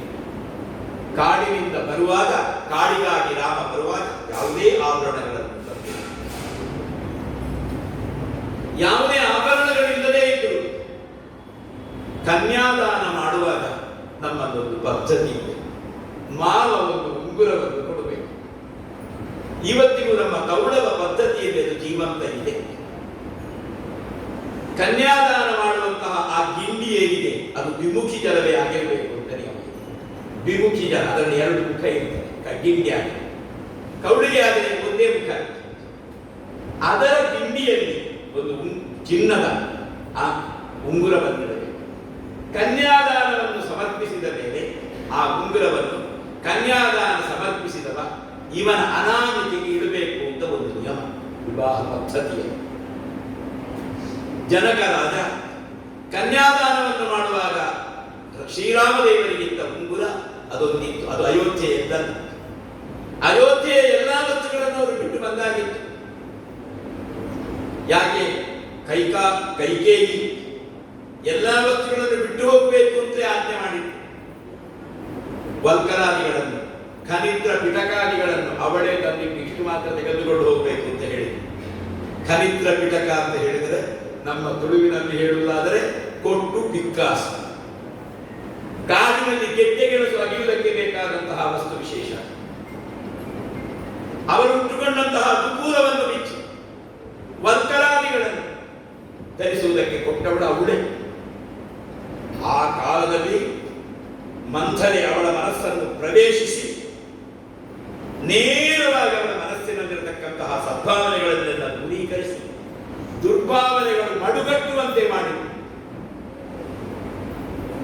ಹೀಗೆ ನಮ್ಮಲ್ಲಿ ಇವತ್ತಿಗೂ ಹೇಳ್ತಾರಲ್ಲ, ಬ್ರೈನ್ ವಾಶ್ ಮಾಡುವುದು, ದುರ್ಬೋಧನೆ ಮಾಡುವುದು, ಮನಸ್ಸನ್ನು ನೇರವಾಗಿ ಪ್ರವೇಶಿಸುವುದು. ವೈದ್ಯಕೀಯ ಶಾಸ್ತ್ರದಲ್ಲಿ ಇದೆಯಂತೆ, ಮನಃಶಾಸ್ತ್ರದಲ್ಲಿ, ನನಗೆ ಗೊತ್ತಿಲ್ಲ ಅದರ ಬಗ್ಗೆ. ಹೀಗೆ ಆ ಕಾರಣದಿಂದ ರಾಮದೇವರ ಕೈಯಲ್ಲಿ ಆ ಮುದ್ರಿಕೆ ಇತ್ತು. ರಾಮದೇವರ ಮುದ್ರಿಕೆಯನ್ನು ರಾಮದೇವರು ತನ್ನ ಕೈಯಿಂದ ಅನಾಮಿಕೆಯಿಂದ ಉಂಗುರದ ಬೆರಳಿನಿಂದ ತೆಗೆದು ಯಾರಲ್ಲಿ ಕೊಡಬಹುದು ಅಂತ ಆಲೋಚಿಸಿ ನೇರವಾಗಿ ಹನುಮಂತನನ್ನು ಸಮೀಪಿಸಿ ಇದು ತಿಳ್ಕೊಳ್ಬೇಕು. ಉಳಿದವರೆಲ್ಲ ರಾಮನ ಹತ್ತಿರ ಬಂದು ಇದ್ರೆ ಇವ ಸ್ವಲ್ಪ ದೂರದಲ್ಲಿ ಕೈ ಮುಗಿದುಕೊಂಡು ವಿನೀತತೆಯಿಂದ ಅವನ ಸಮೀಪಕ್ಕೆ ಸ್ವಯಂ ಶ್ರೀರಾಮಚಂದ್ರನೇ ತಾನು ಅವನನ್ನು ಸಮೀಪಿಸಿ ತನ್ನ ಕೈಯಲ್ಲಿರತಕ್ಕಂತಹ ಉಂಗುರವನ್ನು, ನಿನಗೇನಾದರೂ ಸೀತಾದೇವಿ ಅನ್ವೇಷಣೆಯಲ್ಲಿ ಲಭ್ಯವಾದರೆ ನನ್ನ ಕುರಿತಾಗಿ ನನ್ನ ದೂತನಾಗಿ ನೀನು ಬಂದಿದ್ದೀ ಅಂತ ಹೇಳುವುದಕ್ಕೆ ಏನಾದರೂ ಸಾಕ್ಷ್ಯ ಬೇಕಲ್ಲ, ಇದು ನಿನ್ನ ನಿರ್ಣಯ. ಹಾಗೆ ಅಂತ ಪೂರ್ವ ದಿಕ್ಕಿಗೆ ಹೋದವರಲ್ಲಿ, ಪಶ್ಚಿಮ ಉತ್ತರ ದಿಕ್ಕಿಗೆ ಹೋದ ಕವಿಗಳಲ್ಲಿ ಯಾವುದೇ ವಸ್ತು ವಿಶೇಷವನ್ನು ಕೊಟ್ಟಿಲ್ಲ, ಬೇರೆ ಕವಿಗಳಲ್ಲೂ ಕೊಟ್ಟಿಲ್ಲ. ಹನುಮಂತನನ್ನು ಮಾತ್ರ ಕರೆದು ಅತ್ಯಂತ ವಿಶ್ವಸನೀಯ ವ್ಯಕ್ತಿ ಇವ ಅನ್ನುವ ಕಾರಣಕ್ಕಾಗಿ ಆಗಲೇ ಹನುಮಂತನ ವ್ಯಕ್ತಿತ್ವವನ್ನು ರಾಮದೇವರು ಗುರುತಿಸಿ ಆಗಿತ್ತು. ಇವನೊಬ್ಬ ಅತ್ಯಂತ ನಿಷ್ಠಾವಂತ ಕಾರ್ಯಕರ್ತ ಅನ್ನುವ ದೃಷ್ಟಿಯಿಂದ ಕೊಡ್ತಾನೆ. ಕೊಟ್ಟಾದ ಮೇಲೆ ಸೀತಾನ್ವೇಷಣೆಗೆ ಬರುವಂತಹ ಸನ್ನಿವೇಶ, ಸಂಪಾತಿಯಿಂದ ರಾವಣ ಸೀತಾದೇವಿಯನ್ನು ಸಮುದ್ರ ಮಧ್ಯದಲ್ಲಿರತಕ್ಕಂತಹ ಲಂಕಾನಗರಿಗೆ ಕರೆದುಕೊಂಡು ಹೋಗಿದ್ದಾನೆ ಅಂತ ತಿಳಿದುಕೊಂಡು ಯಾರು ಸಮುದ್ರವನ್ನು ದಾಟುವುದಕ್ಕೆ ಶಕ್ತಿಯಾಗುವುದಿಲ್ಲ ಅವರಲ್ಲಿ ಸಮಾಲೋಚನೆಯಾದಂತಹ ಸಂದರ್ಭದಲ್ಲಿ ಒಬ್ಬ ಹೇಳ್ತಾನೆ, ನಾನು ಅರ್ಧ ಭಾಗ ಮಾತ್ರ ಹೋಗಬಲ್ಲೆ, ಇನ್ನೊಬ್ಬ ಹೇಳ್ತಾನೆ, ನಾನು ಪೂರ್ಣ ಹೋಗಿ ಹಿಂತಿರುಗಿ ಬರುವಷ್ಟು ಸಾಮರ್ಥ್ಯ ಇಲ್ಲ, ಇತ್ಯಾದಿ ಎಲ್ಲ ಅವರವರದ್ದಾದಂತಹ ಬಲಾಬಲಗಳನ್ನು ಹೇಳಿಕೊಡ್ತಾರೆ. ಆ ಮಹೇಂದ್ರ ಪರ್ವತದ ಒಂದು ಭಾಗದಲ್ಲಿ ಮೌನವಾಗಿ ಕೂತು ಸೀತಾನ್ವೇಷಣೆಯ ಸನ್ನಿವೇಶದಲ್ಲಿ ನಾನೇನು ಮಾಡಬಹುದು ಅಂತ ಆಲೋಚಿಸ್ತಾ ಇರ್ತಾನೆ. ಯಾಕೆ? ಅವ ಮುಖಂಡ, ಅವರ ಪಂಗಡದಲ್ಲಿ ಮುಖಂಡ ಜಾಂಬವಂತ ಮತ್ತೆ ಅಂಗರ. ಅವರು ಹೇಳಬೇಕು, ಅವರು ಹೇಳಿದ್ರೆ ತಾನೇನು ಮಾಡಬೇಕು ಸಾಧ್ಯ, ಅವರು ನನಗೆ ಆದೇಶಿಸಬೇಕು ಅಂತ ಹೇಳಿ ಸುಮ್ಮನೆ ಕೂತ್ಕೊಂಡು ಯೋಚಿಸ್ತಾ ಇರ್ತಾರೆ, ನಾನೇನು ಮಾಡಬಹುದು. ಇವತ್ತಿಗೆ ನಮ್ಮಲ್ಲಿ ಆ ಯೋಚನೆ ಎಷ್ಟು ಹಾಳಾಗಿದೆ. ಯಾವುದೇ ಒಂದು ಕರ್ಮ ಒಬ್ಬ ವೈದಿಕ ಮಾಡಬೇಕಾಗಿದೆ, ಯಾವುದೇ ಒಂದು ಆಗಮ ಶಾಸ್ತ್ರಕ್ಕೆ ಸಂಬಂಧಪಟ್ಟಂತಹ ಜ್ಞಾನಾಧಿವಾಸ ಬ್ರಹ್ಮಕಲಶಾಧಿವಾಸ ಮಾಡಬೇಕಾಗಿದ್ದರೆ ರಾಮಾಯಣದಲ್ಲಿ ಹೇಳಿದಂತಹ ಏಕಾಗ್ರ ಚಿಂತನೆಯನ್ನು ಆಗಮಶಾಸ್ತ್ರಜ್ಞರು ಹೇಳುತ್ತಾರೆ. ಇವ ಓದಿರಬಹುದು, ಇವ ತಿಳಿದವನಿರಬಹುದು, ಆದರೆ ಈ ದೇವರಿಗೆ ನಾನು ಹೇಗೆ ಕರ್ಮ ಮಾಡಬಹುದು ಅಂತ ಅವ 2.5 ಘಳಿಗೆ ಯಾವುದನ್ನು ಮಾಡಿ ನಂತರ ಯಾವ ಕರ್ಮ ಮಾಡಬೇಕು, ಯಾವ ಕರ್ಮದ ನಂತರ ಮುಂದಿನ ಕರ್ಮಗಳ ಕ್ರಮ ಅದು ಹೇಗೆ ಮಾಡಬೇಕು, ಹೀಗೆ ತಾನು ಓದಿದ್ದು ನಿರಂತರವಾಗಿ ನೆನಪಿಗೆ ಇದ್ದು ಅದನ್ನೊಮ್ಮೆ ಅವ ತನ್ನ ಮನಸ್ಸಿನಲ್ಲಿ ಪುನರಾವರ್ತನೆಗೊಳಿಸಬೇಕು, ಮೆಲುಕು ಹಾಕಬೇಕು. ಮೆಲುಕು ಹಾಕಿಕೊಂಡು ಮತ್ತೆ ಆಸನ ಶುದ್ಧಿಯಾದಿಗಳನ್ನು ಮಾಡಿಕೊಂಡು ಕರ್ಮಕ್ಕೆ ಕೂತ್ಕೊಳ್ಬೇಕು ಅಂತ ಇದೆ. ಇವತ್ತಿಗೆ ನಾವು ಕರ್ಮ ಪ್ರಾರಂಭ ಆಗುವುದಕ್ಕಿಂತ 2 ನಿಮಿಷ ಮುಂದೆ ಹೋಗುತ್ತೇವೆ, ನೇರವಾಗಿ ಕರ್ಮಕ್ಕೆ ಕೂತ್ಕೊಳ್ತೇವೆ. ಯೋಚಿಸುವ ವ್ಯವಧಾನವೇ ನಮ್ಮಲ್ಲಿ. ಆ ಕಾರಣದಿಂದ ಕರ್ಮ ಎಷ್ಟು ಬಲ ಕೊಡಬೇಕು ಅಷ್ಟು ಬಲ ಕೊಡುವುದಿಲ್ಲ. ಯಾಕೆ? ನಮ್ಮಲ್ಲಿ ಯೋಚನೆಯೇ ಇಲ್ಲ. ಹೀಗೆ ರಾಮ ಸೀತಾನ್ವೇಷಣೆಯನ್ನು ತಾನು ಹೇಗೆ ಮಾಡಬಹುದು ಅಂತ ಯೋಚಿಸ್ತಾ ಇದ್ದಾಗ ಜಾಂಬವಂತ ಹಿರಿಯವ. ಯಾಕೆ ಜಾಂಬವಂತ ಹಿರಿಯವ ಅಂತ ಹೇಳುವುದಕ್ಕೆ, ಗಿರಿಗೆ ಪಾರ್ವತಿಯರ ವಿವಾಹಕ್ಕೆ ಸಾಕ್ಷಿಯಾಗಿದ್ದವ ಜಾಂಬವಂತ. ವಾಮನ ತ್ರಿವಿಕ್ರಮನಾದಾಗ ಬೇರೆ ವಿಘ್ನನ್ ರಾಮನ ಒಂದು ವಿಷ್ಣುವಿನ ಕುರಿತಾದ ಭಕ್ತಿಯಿಂದ ಬೇರಿಯನ್ನು ತಾನು ಪಡೆದುಕೊಂಡು ಆ ತ್ರಿವಿಕ್ರಮ ರೂಪಿಯಾದ ಭಗವಂತನಿಗೆ 3 ಪ್ರದಕ್ಷಿಣೆ ಬಂದದ್ದು ಅದು ಬಂದ ಅನುಭವಿಯವರು. ಅಂದ್ರೆ ಅವನಿಗೆ 10 ವರ್ಷ ಆಗಿದೆ. ಅವರಿಗೆ ಶಿವ ಪಾರ್ವತಿಯರ ವಿವಾಹಕ್ಕೆ ಸಾಕ್ಷಿಯಾದವ. ಲೋಕದಲ್ಲಿ ಎಲ್ಲಕ್ಕಿಂತ ಹೆಚ್ಚು ಅನುಭವ ಕೆಲಸ ಮಾಡ್ತಾರೆ. ಅನುಭವ ಮಾಡುವಷ್ಟು ಕೆಲಸ ಬೇರೆ ಯಾವುದೂ ಮಾಡುವುದಿಲ್ಲ. ವಿದ್ಯೆಗಿಂತ ಹೆಚ್ಚು ಅನುಭವ. ಆ ಅನುಭವದಿಂದ ಜಾಂಬವಂತ ಹೇಳ್ತಾರೆ, ಹನುಮಂತ ಮಾತ್ರ ಸಮರ್ಥ, ಬೇರೆ ಯಾರೂ ಸಮರ್ಥರಲ್ಲ ಅಂತ ಹೇಳಿ ಹನುಮಂತನ ಮೈದಳೆದು ಅವನನ್ನು ಎಚ್ಚರಿಸಿ, ಸೀತಾನ್ವೇಷಣೆಯ ಕಾರ್ಯ ನಿನ್ನಿಂದ ಆಗಬೇಕು, ನಿನ್ನಿಂದ ಸೀತಾನ್ವೇಷಣೆಯ ಕಾರ್ಯ ಆಗದೇ ಇದೆ. ನಾವಿನ್ನು ಕಿಷ್ಕಿಂಧೆಗೆ ಹೋಗಿ ಸುಗ್ರೀವನಿಗೆ ವರದಿಯನ್ನು ಒಪ್ಪಿಸುವಂತಿಲ್ಲ, ನಾವು ಆತ್ಮಹತ್ಯೆಯೇ ಮಾಡಬಹುದು. ಇದನ್ನು ಸಾಧಿಸುವುದಕ್ಕೆ ಸಾಮರ್ಥ್ಯ ಇರುವ ನೀನು, ನಿನ್ನಲ್ಲಿ ಆ ಯೋಗ್ಯತೆ ಇದೆ, ಆ ಕಾರಣದಿಂದ ರಾಮ ನಿನಗೆ ಮುದ್ರಿಕೆಯನ್ನು ಅನುಗ್ರಹಿಸಿದ್ದಾನೆ ಅಂತ ನೆನಪಿಸಿದಾಗ ಆ ಜಾಂಬವಂತ ಅನುಭವದ ಮಾತುಗಳಿಂದ ತಾನು ಎಚ್ಚೆತ್ತು ಮಹೇಂದ್ರ ಪರ್ವತ ಇವರಿಗೆ ಎಲ್ಲರಿಗೂ ಅಭಿವಂದಿಸಿ, ಸಸೂರ್ಯಾಯ ಮಹೇಂದ್ರಾಯ ಪವನಾಯ ಆತ್ಮಯೋನಯೇ, ಸೂರ್ಯನಿಗೆ, ದೇವೇಂದ್ರನಿಗೆ, ಪಂಚಭೂತಗಳಿಗೆ, ಶ್ರೀರಾಮನಿಗೆ, ಪವನಾಯ ಆತ್ಮಯೋನಯೇ ತನ್ನನ್ನು ತನ್ನ ಜನ್ಮಕ್ಕೆ ಕಾರಣನಾದಂತಹ ವಾಯುದೇವನಿಗೆ ನಮಸ್ಕರಿಸಿ ಮಹೇಂದ್ರ ಪರ್ವತದ ಕೋಡು ಕಲ್ಲಿನಲ್ಲಿ ತನ್ನದಾದಂತಹ ದೇಹವನ್ನು ಬೆಳೆಸ್ತಾನೆ. ಆ ಬೆಳೆಸುವಂತಹ ಯೋಗ್ಯತೆ ಅವನಿಗೆ ಮಾತ್ರ. ಅವ ಪೂರ್ಣವಾಗಿ ದೇಹವನ್ನು ಬೆಳೆಸಿದ್ದು 2 ಬಾರಿ. ಒಮ್ಮೆ ಸೀತೆ ತಮಾಷೆಯಾಗಿ ಹೇಳ್ತಾಳೆ, ಸೀತಾ ಅನ್ವೇಷಣೆಯ ಅಶೋಕವನದಲ್ಲಿ ಇವ ಸೀತೆಯಲ್ಲಿ ಹೇಳ್ತಾನೆ ಒಂದು ಕಾರಣಕ್ಕೆ, ಮತ್ತ ಪ್ರತ್ಯವರೋ ನಾಸ್ತಿ ಸುಗ್ರೀವ ಸನ್ನಿಧಿ, ನನಗಿಂತ ದಣ್ಣವರು ಯಾರೂ ಇಲ್ಲ ಸುಗ್ರೀವನ ಸನ್ನಿಧಾನದಲ್ಲಿ, ಸುಗ್ರೀವನ ಬಳಗದಲ್ಲಿ. ಹಾಗಾಗಿ ಕಪಿತ್ವಂ ಹರಿಯೂಥಪ, ನೀನು ಕಪಿ, ನಿನಗೆ ಯೋಚಿಸುವುದಕ್ಕೆ ಸ್ವಲ್ಪ ಕಾಲ ಬೇಕಾಗ್ತದೆ. ಯಾಕೆ? ಚಂಚಲ ಮನಸ್ಸಿನ ವ್ಯಕ್ತಿಗಳಲ್ಲಿ ಚಂಚಲತ್ವದಲ್ಲಿ ಮಕಾರೋ ದಶಚಂಚಲ ಅಂತ ಹೇಳುವುದರಲ್ಲಿ ಮನೋ ಮಧುಕರೋ ಮೇಘೋ ಮಾನಿನಿ ಮದನೋ ಮರದು ಹೇಳುವುದರಲ್ಲಿ ಮಕಾರ ಮರ್ಕಟೋ ಬಾನನ, ಹೀಗೆ ಮಕಾರಾಹ ದಶಚಂಚಲ ಅಂತ ಹೇಳುವಲ್ಲಿ ಕಪಿಗಳು ಸೇರ್ತಾರೆ. ಅತ್ಯಂತ ಅವರಿಗೆ ಚಾಂಚಲ್ಯ ಇರ್ತದೆ. ನಿನಗೆ ನಿನ್ನನ್ನು ಉಚ್ಚಾಟಿಸಿಕೊಳ್ಳುವಲ್ಲಿ ಚಾಂಚಲ್ಯದ ಪರಿಣಾಮವಾಗಿ ನಿನ್ನ ಬಲದ ಬಗ್ಗೆ ನಿನಗೆ ಗೊತ್ತಿಲ್ಲ. ನನ್ನ ಆಂಗೂಲದಿಂದಲೇ ಇಡೀ ಲಂಕೆಯನ್ನು ನಾನು ತೆಗೆದುಕೊಂಡು ಹೋಗಬಲ್ಲೆ ಅಂತವ ಹೇಳಿದಾಗ ಸೀತೆ ತಮಾಷೆ ಮಾಡ್ತಾರೆ.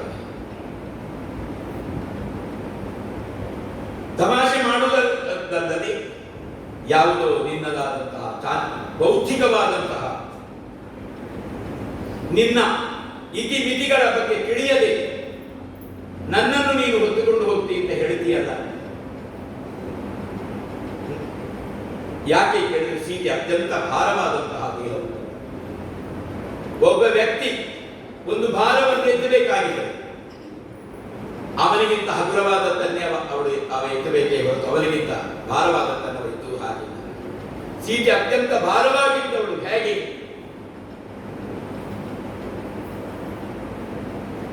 ಶಿವಧನುಸ್ಸನ್ನು ಸಭಾಸ್ಥಾನಕ್ಕೆ ತಂದಿಡುವುದೇ ಸೀತೆ. ರಾಮನ ಕುರಿತಾದಂತಹ ವಿವಾಹ ಕುರಿತಾದಂತಹ ಸ್ಪರ್ಧೆಯಲ್ಲಿ ಶಿವಧನುಸ್ಸು ಸೇರಿದೆ, ಅದನ್ನು ಸಭಾಸ್ಥಾನಕ್ಕೆ ತನ್ನದಾದಂತಹ ಎಡಗೈಯ 2 ಬೆರಳುಗಳಿಂದ ತಂದಿಡುವುದು ಸೀತೆ. ಇದು ವಾಲ್ಮೀಕಿ ಋಷಿಗಳ ಅಭಿಪ್ರಾಯ.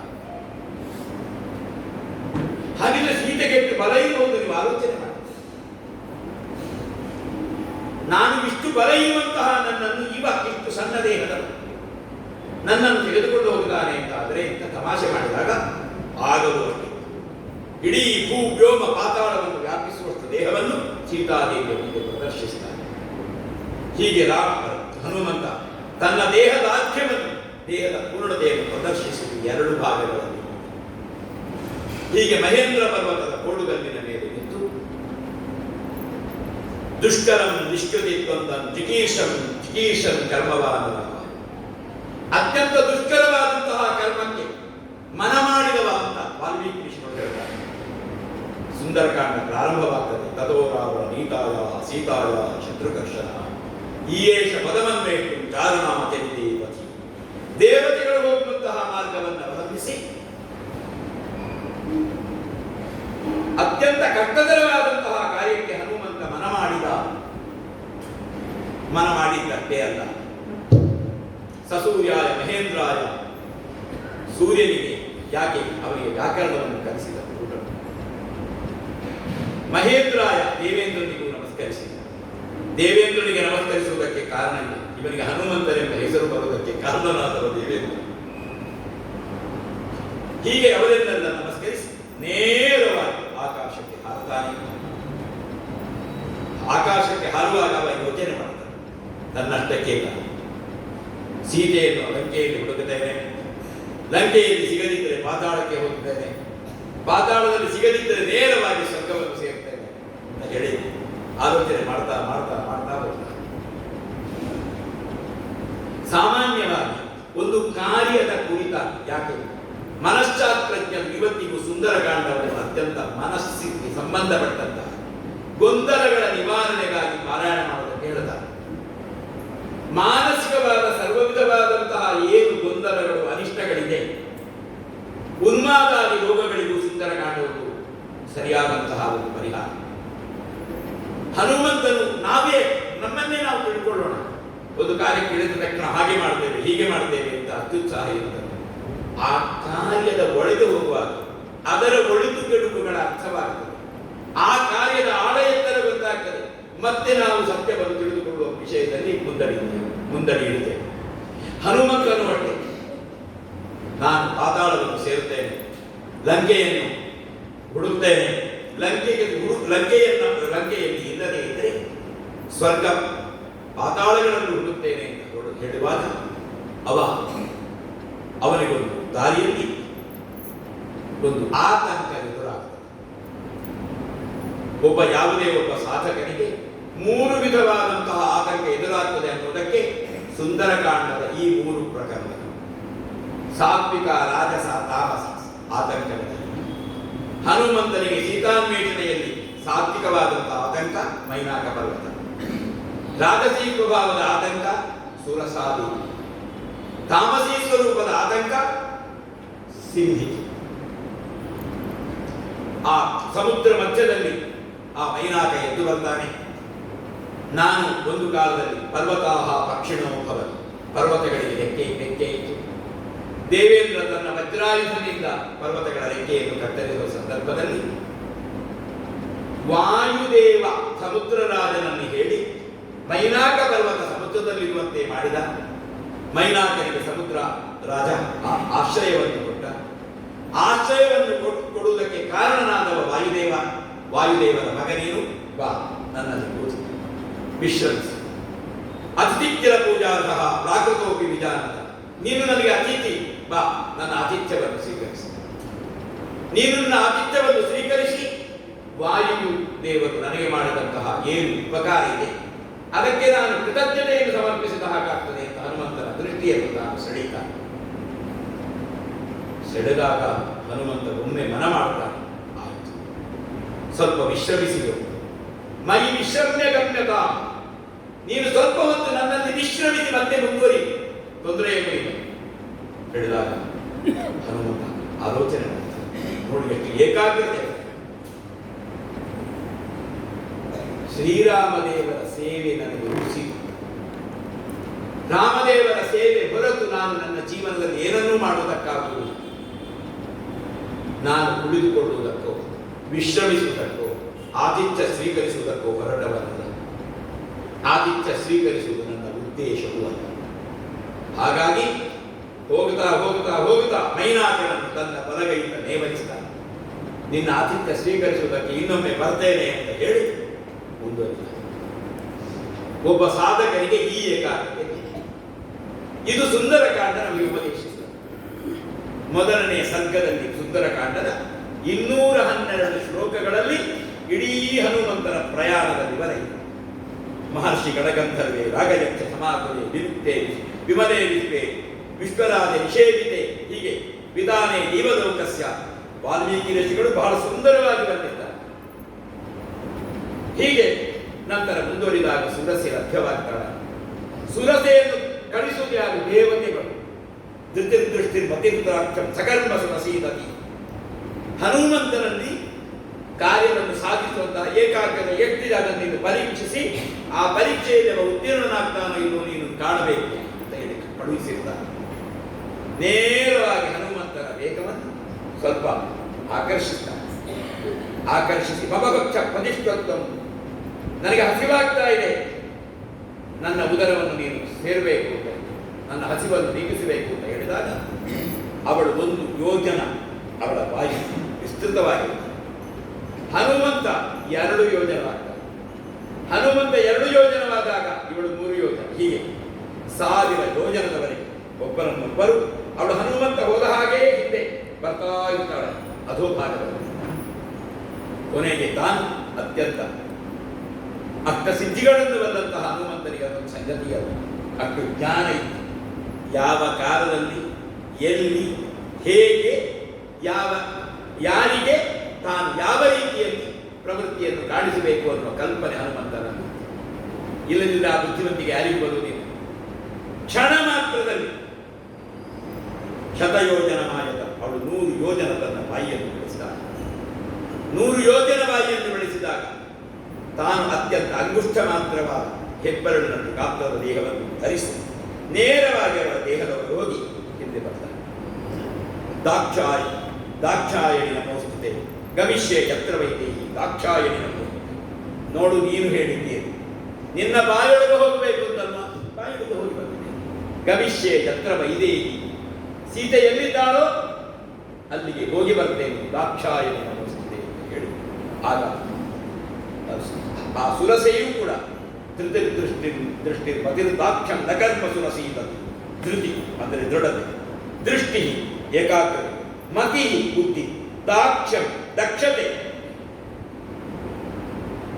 ಅವ ಯಾರಲ್ಲಿದೆ ನ ಕರ್ಮಸು ನಸೀದತಿ, ಕರ್ಮಸು ನಸೀದತಿ. ಯಾವ ಅಂತ ದೃಢತೆ, ಏಕಾಗ್ರತೆ, ಅದರ ಜೊತೆಗೆ ಶಾರೀರಿಕವಾದಂತಹ ಅವರ ಮಾನಸಿಕವಾದ ದೃಷ್ಟಿ ಮತಿರ್ದಾಕ್ಷಂ ನಕರ್ಮಸು ಸಹ ನಕರ್ಮಸು ಸೀದತಿ. ಈ ದೃಢತೆ ಇದ್ದವ ಯಾವ ಕಾರಣದಲ್ಲೂ ತನ್ನ ಕಾರ್ಯದಲ್ಲಿ ಸೋಲುವುದೇ ಇಲ್ಲ ಅಂತ ಸುರಸಾದೇವಿ ಹೇಳಿ ಹಾರೈಸಿ ಗಮಿಷ್ಯೆ ಯತ್ರ ವೈದೇಹಿ, ಸೀತೆಯನ್ನು ನೀನು ಸೀತೆಯನ್ನು ಕಾಣುವುದಕ್ಕಾಗಿ ಹೋಗ್ತಾ ಇದ್ದಿ, ನೀನು ಹೋಗಿ ನಿನ್ನ ಪ್ರಯಾಣ ಸುಖಕರವಾಗಿ ಶುಭಾಸ್ತೆ ಪಂಥಾನಸ್ಸು, ನಿನ್ನ ದಾರಿ ನಿರಂತರವಾಗಿ ಶುಭವಾಗಿ ಪರಿಣಮಿಸಲಿ ಅಂತ ಬಿಟ್ಟುಕೊಡ್ತಾನೆ. ಇದು ರಾಜಸೀ ಸ್ವಭಾವದ ಒಂದು ಆತಂಕ. ಒಬ್ಬ ಸಾಧಕನಿಗೆ ಒದಗಬಹುದಾದಂತಹ ತನ್ನ ಬುದ್ಧಿವಂತಿಕೆಯನ್ನು ಪ್ರದರ್ಶಿಸಿ ತನ್ನದಾದಂತಹ ಏಕಾಗ್ರತೆಯನ್ನು ಪ್ರದರ್ಶಿಸಿ ಅವಳಿಂದಲೂ ಅವರು ಬೀಳ್ಕೊಂಡು ಮುಂದೆ ಬರುವಾಗ ಸಿದ್ಧಿಗೆ ಎದುರಾಗ್ತಾಳೆ. ಯಾವುದೇ ರೀತಿಯ ದಾಕ್ಷಿಣ್ಯ ಇಲ್ಲ. ಹನುಮಂತನ ವೇಗವನ್ನು ತಡೆದು ತಾನು ಅವನನ್ನು ಭಕ್ಷಿಸಲೇಬೇಕು ಅನ್ನುವಂತಹ ದೃಷ್ಟಿ ಅವಳು ಅವನನ್ನು ನಿಯಂತ್ರಿಸ್ತಾಳೆ. ಅದು ಹನುಮಂತನಿಗೆ ಗೊತ್ತಾಗಿದೆ. ಹನುಮಂತನ ಗಮನಕ್ಕೂ ಬರ್ತದೆ. ಹನುಮಂತನ ಗಮನಕ್ಕೆ ಬಂದಾಗ ಸುರಸೆಗೆ ಮಾಡಿದ ಹಾಗೆ ಅಂಗುಷ್ಟ ಮಾತ್ರವಾದ ದೇಹವನ್ನು ಧರಿಸಿ ಅವಳ ಉದರದೊಳಗೆ ಪ್ರವೇಶಿಸಿ ತಾನು ಪುನಃ ದೀರ್ಘವಾದಂತಹ ದೇಹವನ್ನು ಅಡ್ಡವಾಗಿ ಉದ್ದವಾಗಿ ಲಂಬವಾಗಿ ದೀರ್ಘವಾಗಿ ಬೆಳೆಸ್ತಾನೆ. ಸಿಂಹಿಗೆ ಅವನ ಭಾರವನ್ನು ತಡೆದುಕೊಳ್ಳದೆ ಅವಳು ಹತಳಾದಾಗ ಹನುಮಂತ ನೇರವಾಗಿ ತ್ರಿಕೂಟಾಚಲ ಪರ್ವತಕ್ಕೆ ಬರ್ತಾನೆ. ಆಗ ಕತ್ತಲಾಗುತ್ತದೆ. ವೃಷದಂಶಕ ಮಾತ್ರ ಬಭೂವಾದ್ಭುತ ದರ್ಶನ. ನನ್ನ ಈ ದೇಹವನ್ನಿಟ್ಟುಕೊಂಡು ನಾನು ಲಂಕೆಯನ್ನು ಪ್ರವೇಶಿಸುವುದಕ್ಕಾಗಲು ಈ ದೇಹ ನನಗೆ ಆ ದೃಷ್ಟಿಯಿಂದ ಸಹಕರಿಸುವುದಿಲ್ಲ. ವೃಷದಂಶಕ, ವೃಷದಂಶಕ ಅಂದರೆ ಇಲಿಯಷ್ಟೇ ದೊಡ್ಡ ದೇಹ. ಇಲಿ ಯಾವ ರೀತಿ ಕೊರೆಯುತ್ತಾ ಹೋಗ್ತದೆ, ಆ ರೀತಿಯಾಗಿ ಕೊರೆಯುವುದಕ್ಕೆ ಸಾಧ್ಯವಾಗುವ ದೇಹಕ್ಕೆ ವೃಷದಂಶಕ. ಆ ವೃಷದಂಶಕ ದೇಹವನ್ನು ಧರಿಸಿ ಲಂಕೆಯ ಮಹಾದ್ವಾರದೊಳಗೆ ಪ್ರವೇಶಿಸುವಾಗ ಅವರು ಲಂಕಾಲಕ್ಷ್ಮಿ ಲಂಕಿನಿ ಎದುರಾಗ್ತಾಳೆ. ಲಂಕಿನಿ ಎದುರಾಗಿ ಲಂಕಿನಿಗೂ ಅವನಿಗೂ ಬಹಳಷ್ಟು ಸಂಭಾಷಣೆಗಳು ನಡೆಯುತ್ತದೆ. ಸಂಭಾಷಣೆಗಳು ನಡೆದಾದ ಮೇಲೆ ಲಂಕಿನಿಗೂ ಅವನಿಗೂ ಯುದ್ಧವಾಗಿ ಯದಾ ತ್ವಾಂ ವಾನರ ಕಶ್ಚಿತ್ ವಿಕ್ರಮಾದು ವಶಮಾನೈ. ಅವಳಿಗೆ ಬ್ರಹ್ಮದೇವರು ಹೇಳಿದ್ದಾರೆ, ಯಾವಾಗ ಲಂಕೆಯಲ್ಲಿ ಒಬ್ಬ ವಾನರ ಪ್ರವೇಶಿಸಿ ಅವನ ವಿಕ್ರಮದಿಂದ ನಿನ್ನನ್ನು ವಶಪಡಿಸಿದರೆ ಸಾಕು, ಇಡೀ ಲಂಕೆಗೆ ನಾಶಕಾಲ ಸಮೀಪವಾಯಿತು, ಲಂಕೆಗೆ ನಾಶ ಆಗಲೇ ಒದಗಿ ಬಂದಿದೆ ಅಂತ ತಿಳ್ಕೋ, ನೀನು ಲಂಕೆಯನ್ನು ಬಿಟ್ಟು ಬಾ ಅಂತ ಬ್ರಹ್ಮದೇವರೇ ಅವರಿಗೆ ಹೇಳಿರುತ್ತಾರೆ. ಹೀಗೆ ವಿಕ್ರಮಾದು ವಶಮಾನೈ, ಲಂಕಿಣಿಗೂ ಅವನಿಗೂ ಯುದ್ಧವಾಗಿ ಲಂಕಾ ಲಕ್ಷ್ಮಿ ಸೋಲ್ತಾಳೆ. ಹಾಗಾಗಿ ಹನುಮಂತನಿಗೆ ಬ್ರಹ್ಮದೇವರು ಹೇಳಿದ ವಿಷಯವನ್ನು ತಿಳಿಸಿಕೊಂಡು ತಾನು ಬ್ರಹ್ಮಲೋಕದತ್ತು ಯಕ್ಷಿಣಿಯ ರೂಪವನ್ನು ಧರಿಸಿಕೊಂಡು ಅವಳು ತೆರಳುತ್ತಾಳೆ. ಅವಳು ಹೀಗೆ ಆಗುವುದಕ್ಕೂ ಒಂದು ಕಾರಣ ಇದೆ, ಅವಳು ಕೂಡ ಶಾಪಗ್ರಸ್ತೆಯಾದಳು. ಶಿವದೇವ ಭಿಕ್ಷೆಗೆಂದು ಹೊರಟಾಗ ಯಕ್ಷಲೋಕದಲ್ಲಿ ಭಿಕ್ಷೆಯ ಸನ್ನಿವೇಶದಲ್ಲಿ ಶಿವದೇವನ ಭಿಕ್ಷಾಪಾತ್ರೆಗೆ ಶಿವದೇವನನ್ನು ವಂಚಿಸಿ, ನಾನು ಅದ್ಭುತವಾದ ಭಿಕ್ಷೆಯನ್ನು ನಿನಗೆ ನೀಡುತ್ತೇನೆ, ನನ್ನ ಭಿಕ್ಷೆ ಯಾರು ಇಲ್ಲಿವರೆಗೆ ನಿನಗೆ ನೀಡುವುದಕ್ಕಿಲ್ಲ, ನೀನು ಕಣ್ಣು ಮುಚ್ಚಿ ನಿನ್ನ ಭಿಕ್ಷಾಪಾತ್ರೆಯನ್ನು ಬಿನ್ನ ಹಿಂದೆ ಹಿಡಿದರೆ ನಿನಗೆ ನಾನು ಭಿಕ್ಷೆ ಕೊಡುತ್ತೇನೆ, ಅಂತಹ ಭಿಕ್ಷೆ ನಿನಗೆ ಯಾವರೂ ಕೊಡುವುದಕ್ಕೆ ಶಕ್ಯ ಇಲ್ಲ ಅಂತ ಹೇಳಿ ಶಿವನನ್ನು ವಂಚಿಸಿದವು. ಶಿವದೇವರು ಹಾಗೇ ಮಾಡ್ತಾರೆ. ಆ ಕ್ಷಣದಲ್ಲಿ 3 ಹಿಡಿ ಮಣ್ಣನ್ನು ಹಾಕಿ ಶಿವದೇವರನ್ನು ವಂಚಿಸಿದ ಪರಿಣಾಮವಾಗಿ ಶಿವದೇವರು ನೀನು ಲಂಕಿಣಿಯಾಗಿ ಲಂಕಾನಗರಿಯಲ್ಲಿ ದುಷ್ಟರ ಸಹವಾಸದಿಂದ ಜೀವನದಲ್ಲಿ ಅನಿಷ್ಟವನ್ನು ಅನುಭವಿಸುವಂತ ಶಾಪವನ್ನು, ಆ ಶಾಪದ ಪರಿಚಯ ಕುರಿತಾಗಿ ಬ್ರಹ್ಮದೇವರನ್ನು ಕೇಳಿದಾಗ ಅವಳಿಗೆ ಬ್ರಹ್ಮದೇವರು ಹೇಳ್ತಾರೆ, ಯದಾತ್ವಾ ಕಶ್ಚಿತ್ ಕಪಿ ವಿಕ್ರಮಾತ್ ವಶಮಾನೈ. ಒಬ್ಬ ಕಪಿ ನಿನ್ನನ್ನು ವಿಕ್ರಮದಿಂದ ಪರಾಕ್ರಮದಿಂದ ವಶಪಡಿಸಿದಾಗ ನಿನ್ನ ಯಾವ ಶಾಪದ ಬಂಧನ ಇದೆ ಅದು ನಿವೃತ್ತಿ ಆಗ್ತದೆ ಅಂತ ಹೇಳಿದಾಗ, ಆ ಪ್ರಕರಣ ಇಲ್ಲಿ ಸಂಭವಿಸಿದಾಗ ಅವಳು ಮುಕ್ತಳಾಗ್ತಳು. ಅನಂತರ ನೇರವಾಗಿ ಇಡೀ ಲಂಕಾನಗರಿಯಲ್ಲಿ 12 ಸರ್ಗಗಳಲ್ಲಿ ಲಂಕಾನಗರಿಯ ಅನ್ವೇಷಣೆಯನ್ನು ತಿಳಿಸ್ತಾರೆ. 13ನೇ ಸರ್ಗದಲ್ಲಿ ಇಡೀ ಲಂಕೆಯ ಒಂದೊಂದು ಹೆಜ್ಜೆಗೂ ಅನ್ವೇಷಣೆ ಮಾಡಿದಾಗ ಸೀತಾದೇವಿ ಲಭ್ಯವಾಗದೇ ಇದ್ದಾಗ ಹನುಮಂತದೇವರು ಅಳುತ್ತಾರೆ, ದುಃಖಿಸ್ತಾರೆ. ಎಂತಹ ಮಹಾಪುರುಷನಿಗೂ ಎಂತಹ ಸಾಧಕನಿಗೂ ಎಂತಹ ದೃಢತೆ ಇರುವವನಿಗೂ ಜೀವನದಲ್ಲೊಮ್ಮೆ ಇಂತಹ ಸನ್ನಿವೇಶ ಬರುತ್ತದೆ ಅಂತ ಮನಃಶಾಸ್ತ್ರದಲ್ಲಿ ಹೇಳುವ ವಿವರಣೆ ಇದೆ. ಅದನ್ನು ಎದುರಿಸುವ ಉತ್ತೀರ್ಣನಾಗಬೇಕು. ಎಲ್ಲಿ ನೋಡಿದರೂ ಸೀತೆಯನ್ನು ಸಿಗಲಿಲ್ಲ, ಸೀತೆಯನ್ನು ಹುಡುಕುವುದಕ್ಕಾಗಲಿಲ್ಲ. ಯಾಕೆ? ಅವ ರಾವಣನ ಅಂತಃಪುರವನ್ನು ಸೇರಿದ್ದ. ರಾವಣನ ಅಂತಃಪುರವನ್ನು ಸೇರಿ ಮಂಡೋದರಿಯನ್ನು ನೋಡ್ತಾನೆ. ಆ ಸೀತೆಯನ್ನು ರಾಮದೇವರು ಹೇಳಿದಂತಹ ಎಲ್ಲಾ ವಿಧವಾದಂತಹ ಸುವಾಸನೆಯ ಲಕ್ಷಣಗಳು ಆ ಮಂಡೋದರಿಯಲ್ಲಿ. ಆ ಮಂಡೋದರಿಯನ್ನು ನೋಡಿ ಇವಳೇ ಸೀತೆ, ಖಂಡಿತ ಸೀತೆ. ರಾವಣನ ಅಂತಃಪುರದಲ್ಲಿ ಮಲಗಿದ್ದು, ರಾವಣನ ಅಂತಃಪುರದಲ್ಲಿ ಸೀತೆಯನ್ನು ನೋಡಿ ಹನುಮಂತ ಹಾರ್ತಾನೆ, ಜಿಗಿತಾನೆ. ಆರೋಪಯಾಮಾಸ ಚುಚುಂಬ ಪುಚ್ಛಂ ಜಗೌ ಜಗಾಮ ಸ್ತಂಭಾನ್ ಆರೋಹನ್ ನಿಪಪಾತ ಭೂಮೌ ನಿದರ್ಶಯನ್ ಸ್ವಾಂ ಪ್ರಕೃತಿಂ ಕಪೀನ. ವಾಲ್ಮೀಕಿ ಬಹಳ ತಮಾಷೆಯಾಗಿ ಹೇಳಿದ್ದಾರೆ. ಮಂಡೋದರಿಯನ್ನು ನೋಡಿದಂತಹ ಹನುಮಂತ ಸೀತಾನ್ವೇಷಣೆಯ ಕಾಲದಲ್ಲಿ ಇವಳೇ ಸೀತೆಯ ಮೇಲೆ ನಿಶ್ಚಿತ್ಯ. ಆರೋಪಯಾಮಾಸ ಚುಚುಂಬ ಪುಚ್ಛಂ ನನಂದ ಚಿಕ್ರೀಡ ಜಗೌ ಜಗಾಮ. ಕಂಬಕ್ಕೆ ಏರ್ತಾನೆ, ಹಾರ್ತಾನೆ, ಇಳಿತಾನೆ, ನೆಲದಲ್ಲಿ ಹೊರಳಾಡ್ತಾನೆ, ಬಾಲದ ತುದಿಯಲ್ಲಿ ಚೂಪುತ್ತಾನೆ.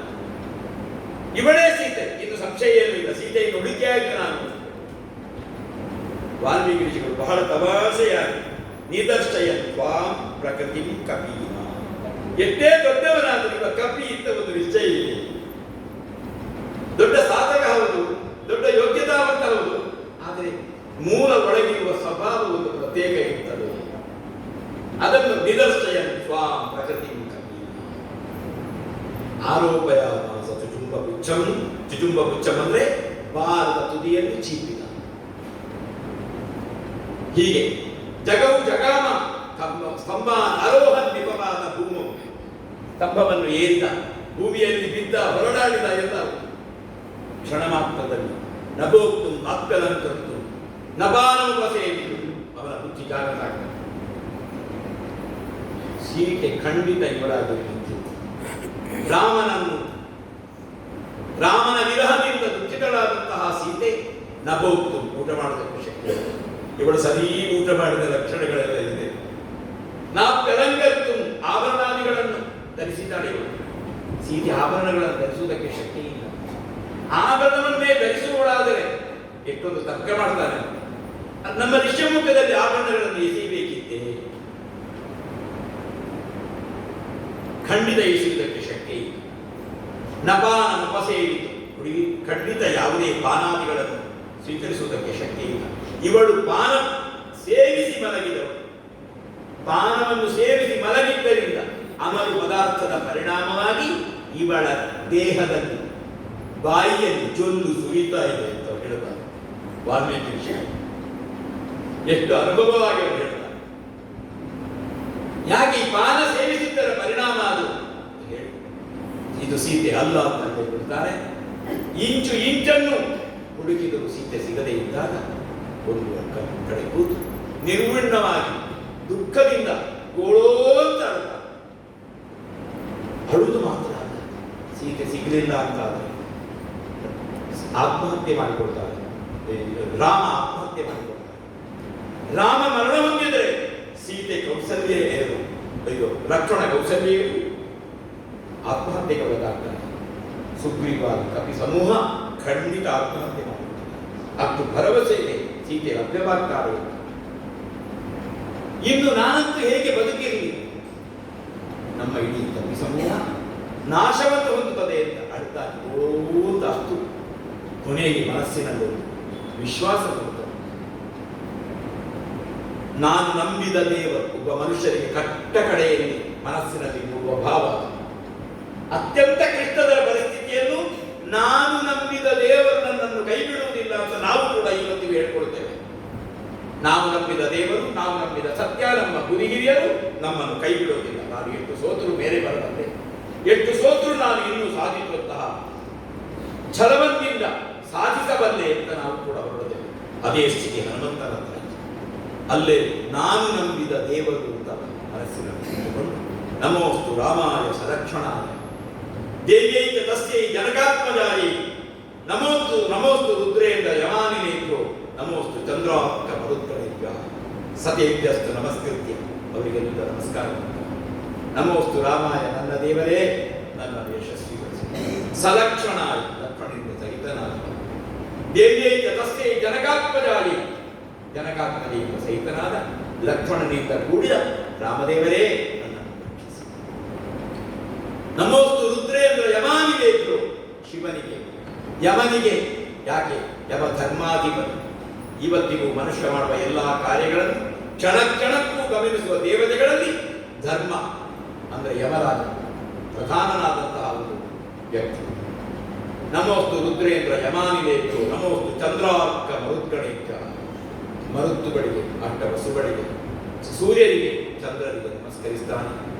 ನಮಸ್ಕರಿಸಿ ನಾನು ನಂಬಿದ ಸತ್ಯವು, ನಾನು ನಂಬಿದ ದೇವರಿದ್ದಾನೆ, ನನ್ನನ್ನು ಅನುಗ್ರಹಿಸ್ತಾನೆ ಅಂತ ಹೇಳಿ ಅವ ಎದ್ದು ನಿಲ್ಲುವಾಗ ವೃಕ್ಷಗಳ ಸಮೂಹ ಕಾಣ್ತಾನೆ. ವೃಕ್ಷಗಳ ಸಮೂಹ, ಅಲ್ಲೊಂದು ಜಾಗ ಬಾಕಿ ಇದೆ, ಮೊದಲು ಅಲ್ಲಿ ಹುಡುಕ್ತೇನೆ, ಅಲ್ಲಿ ಹುಡುಕಿ ಮತ್ತೆ ಆಲೋಚಿಸ್ತೇನೆ ಅಂತ ಹೇಳಿ ನಿಧಾನವಾಗಿ ಅಶೋಕವನಿಕೆಯನ್ನು ಪ್ರವೇಶ ಮಾಡ್ತಾನೆ. ಅಶೋಕವನಿಕೆಯಲ್ಲಿ ಕುದುರೆ ಹಾಕಿ ಕಿವಿ ಅವರಿಗೆ ಪ್ರವೇಶ ಮಾಡಿ ಒಂದು ಪ್ರದಕ್ಷಿಣೆ ಬರುವಾಗ ಪ್ರಾಣ ಮದನೆಯಾದ ಒಬ್ಬಾಕೆ ಬಿಟ್ಟ ಕೂದಲಿನಿಂದ ಬಿಳಿ ವಸ್ತ್ರವನ್ನು ಅಂಚಿದೆ. ಅದರಲ್ಲಿ ಕೇವಲ ಬಿಳಿ ವಸ್ತ್ರ, ಅಂಚು ಇದ್ದದ್ದರಿಂದ ಅವಳು ಮುಕ್ತೆ ಬಿಳಿ ವಸ್ತ್ರವನ್ನಷ್ಟೇ ಮುಕ್ತೆ ಅವಳು ಬೇರೆ ಸ್ಥಾನವನ್ನು ಹೊಂದಿದವಳು ಅಂತ. ಆ ಅಂಚನ್ನು ನೋಡ್ತಾನೆ. ಓ, ಇದು ಸುವಾಸಿ ನಿಶ್ಚಯ. ಯಾಕೆ? ಬಿಟ್ಟ ಕೂದಲು ನಭೋಕ್ತು ನಾಪ್ಯಲಂಕರ್ತು. ರಾವಣ ಅಂತಃಪುರದಲ್ಲಿ ಮಂಡೋದರಿಯನ್ನು ನೋಡಿ ಆದಂತಹ ಅನುಭವಕ್ಕಿಂತ ಭಿನ್ನವಾದ ಅನುಭವ ಇದೆ. ಈ ರಾತ್ರಿಯಲ್ಲಿ ಎಚ್ಚರದಿಂದ ಏನೋ ಒಂದು ತನ್ನ ಬಾಯಿಯಲ್ಲಿ ಹೇಳುತ್ತಾ ಇರ್ತಾನೆ.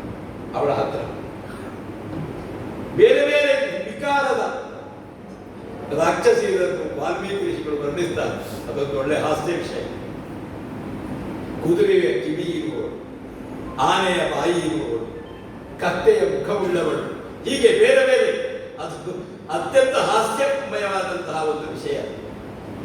ಇವರನ್ನೆಲ್ಲ ನೋಡಿ, ಅವರ ಮಧ್ಯದಲ್ಲಿ ಇವಳಿದ್ದಾಳೆ ಎಂದಾದರೆ ಸೀತೆಯ ವಿಧಿ ನಿಶ್ಚಿತ, ಇದು ಸೀತೆ, ಸಂಶಯ ಎಂಬುದಾಗಿ ಆಲೋಚಿಸಿ ಮಾತಾಡೋದಕ್ಕೆ ಹೋದರೆ ಸುತ್ತ ಇವಳು ಮಲಗಿದ್ದಾಳೆ. ಹೇಗೆ ಮಾತಾಡು? ಒಬ್ಬಳು ಮಾತ್ರ ಸೀತಾದೇವಿಗೆ ಕೈ ಮುಗಿದು ದೂರದಲ್ಲಿ ಗೌರವವನ್ನು ಸೂಚಿಸುವ ಹಾಗೆ ಇದ್ದಾಳೆ. ಅದು ಯಾರು? ತ್ರಿಜಟೆ ಅನ್ನುವಂತಹ ವ್ಯಕ್ತಿ. ಅವಳಿಗೆ ಸೀತಾದೇವಿ ಮೇಲೆ ಪ್ರೇಮ ಇತ್ತು. ಅದೇ ರೀತಿಯಾಗಿ ತಾನೊಂದು ಏನಾಗ್ತದೆ ಅನ್ನೋದನ್ನು ಗಮನಿಸುವುದಕ್ಕಾಗಿ ಅಶೋಕವಂತ ಕೊಂಬೆಯಲ್ಲಿದ್ದಾನೆ. ಕೊಂಬೆಯಲ್ಲಿದ್ದಾಗ ರಾವಣ ರಾತ್ರಿ ತನ್ನದಾದಂತಹ ದೇಹದ ಕಾಮನೆಯನ್ನು ತಡೆದುಕೊಳ್ಳುವುದಕ್ಕಾಗದೆ ಸೀತಾದೇವಿಯನ್ನು ಉಳಿಸಿಕೊಳ್ಳುವುದಕ್ಕಾಗಿ ಅಲ್ಲಿ ಬರ್ತಾನೆ. ಅಲ್ಲಿಯ ಸಂಭಾಷಣೆಗಳೆಲ್ಲ ಬೇರೆ ಬೇರೆ ರೀತಿ ಇದೆ. ತೃಣವಂತರ ತಕ್ಕತ್ವ ಅಪ್ರತ್ಯವಾಗಿ ಸೂಚಿಸುತ್ತಾ ಸೀತೆ ನಗುತ್ತಾ ಅವನಲ್ಲಿ ಮಾತಾಡ್ತಾನೆ. ಎದರಿದ ಭಾವವನ್ನೇ ಅವನಲ್ಲಿ ಪ್ರಕಟಿಸುವುದಿಲ್ಲ. ತೃಣವಂತರ ತಕ್ಕತ್ವ, ರಾಮನನ್ನಲ್ಲದೆ ನಿನ್ನಲ್ಲಿ ಮಾತಾಡುವುದಕ್ಕೆ ತನಗೆ ಮನಸ್ಸಿಲ್ಲ. ಅಲ್ಲಿ ಇರುವ ಒಂದು ಹುಲ್ಲುಗಡ್ಡಿಯ ಮೇಲರಲ್ಲಿ ಆ ಹುಲ್ಲುಗಡ್ಡಿಯನ್ನು ಮಾಧ್ಯಮವನ್ನಾಗಿಸಿ ಮಾತಾಡಿಸಿ ರಾವಣನನ್ನು ಧಿಕ್ಕರಿಸ್ತಾಳೆ. ಧಿಕ್ಕರಿದ ಸಂದರ್ಭದಲ್ಲಿ ತನ್ನ ಖಡ್ಗವನ್ನು ತೆಗೆದು ಅವಳನ್ನು ವಧಿಸುವುದಕ್ಕೆ ಪರಿಶ್ವತ್ಯ ದಶಗ್ರೀವಂ, ರಾವಣನನ್ನು ರಾಕ್ಷಸಿ ಧಾನ್ಯಮಾಲಿನಿ, ರಾವಣನ ಪತ್ನಿಯರಲ್ಲಿ ಒಬ್ಬಳು ಧಾನ್ಯಮಾಲಿನಿ. ವಸ್ತುಸ್ಥಿತಿ ಮಂಡೋದರಿಗೆ ಆ ಹೆಸರಿದೆ ಅಂತ ರಾಮಾಯಣದಲ್ಲಿದೆ. ಯಕ್ಷಗಾನ ಸಾಹಿತ್ಯದಲ್ಲಿ ಧಾನ್ಯಮಾಲಿನಿ ಅಂದರೆ ಅಧಿಕಾಯನ ತಾಯಿ.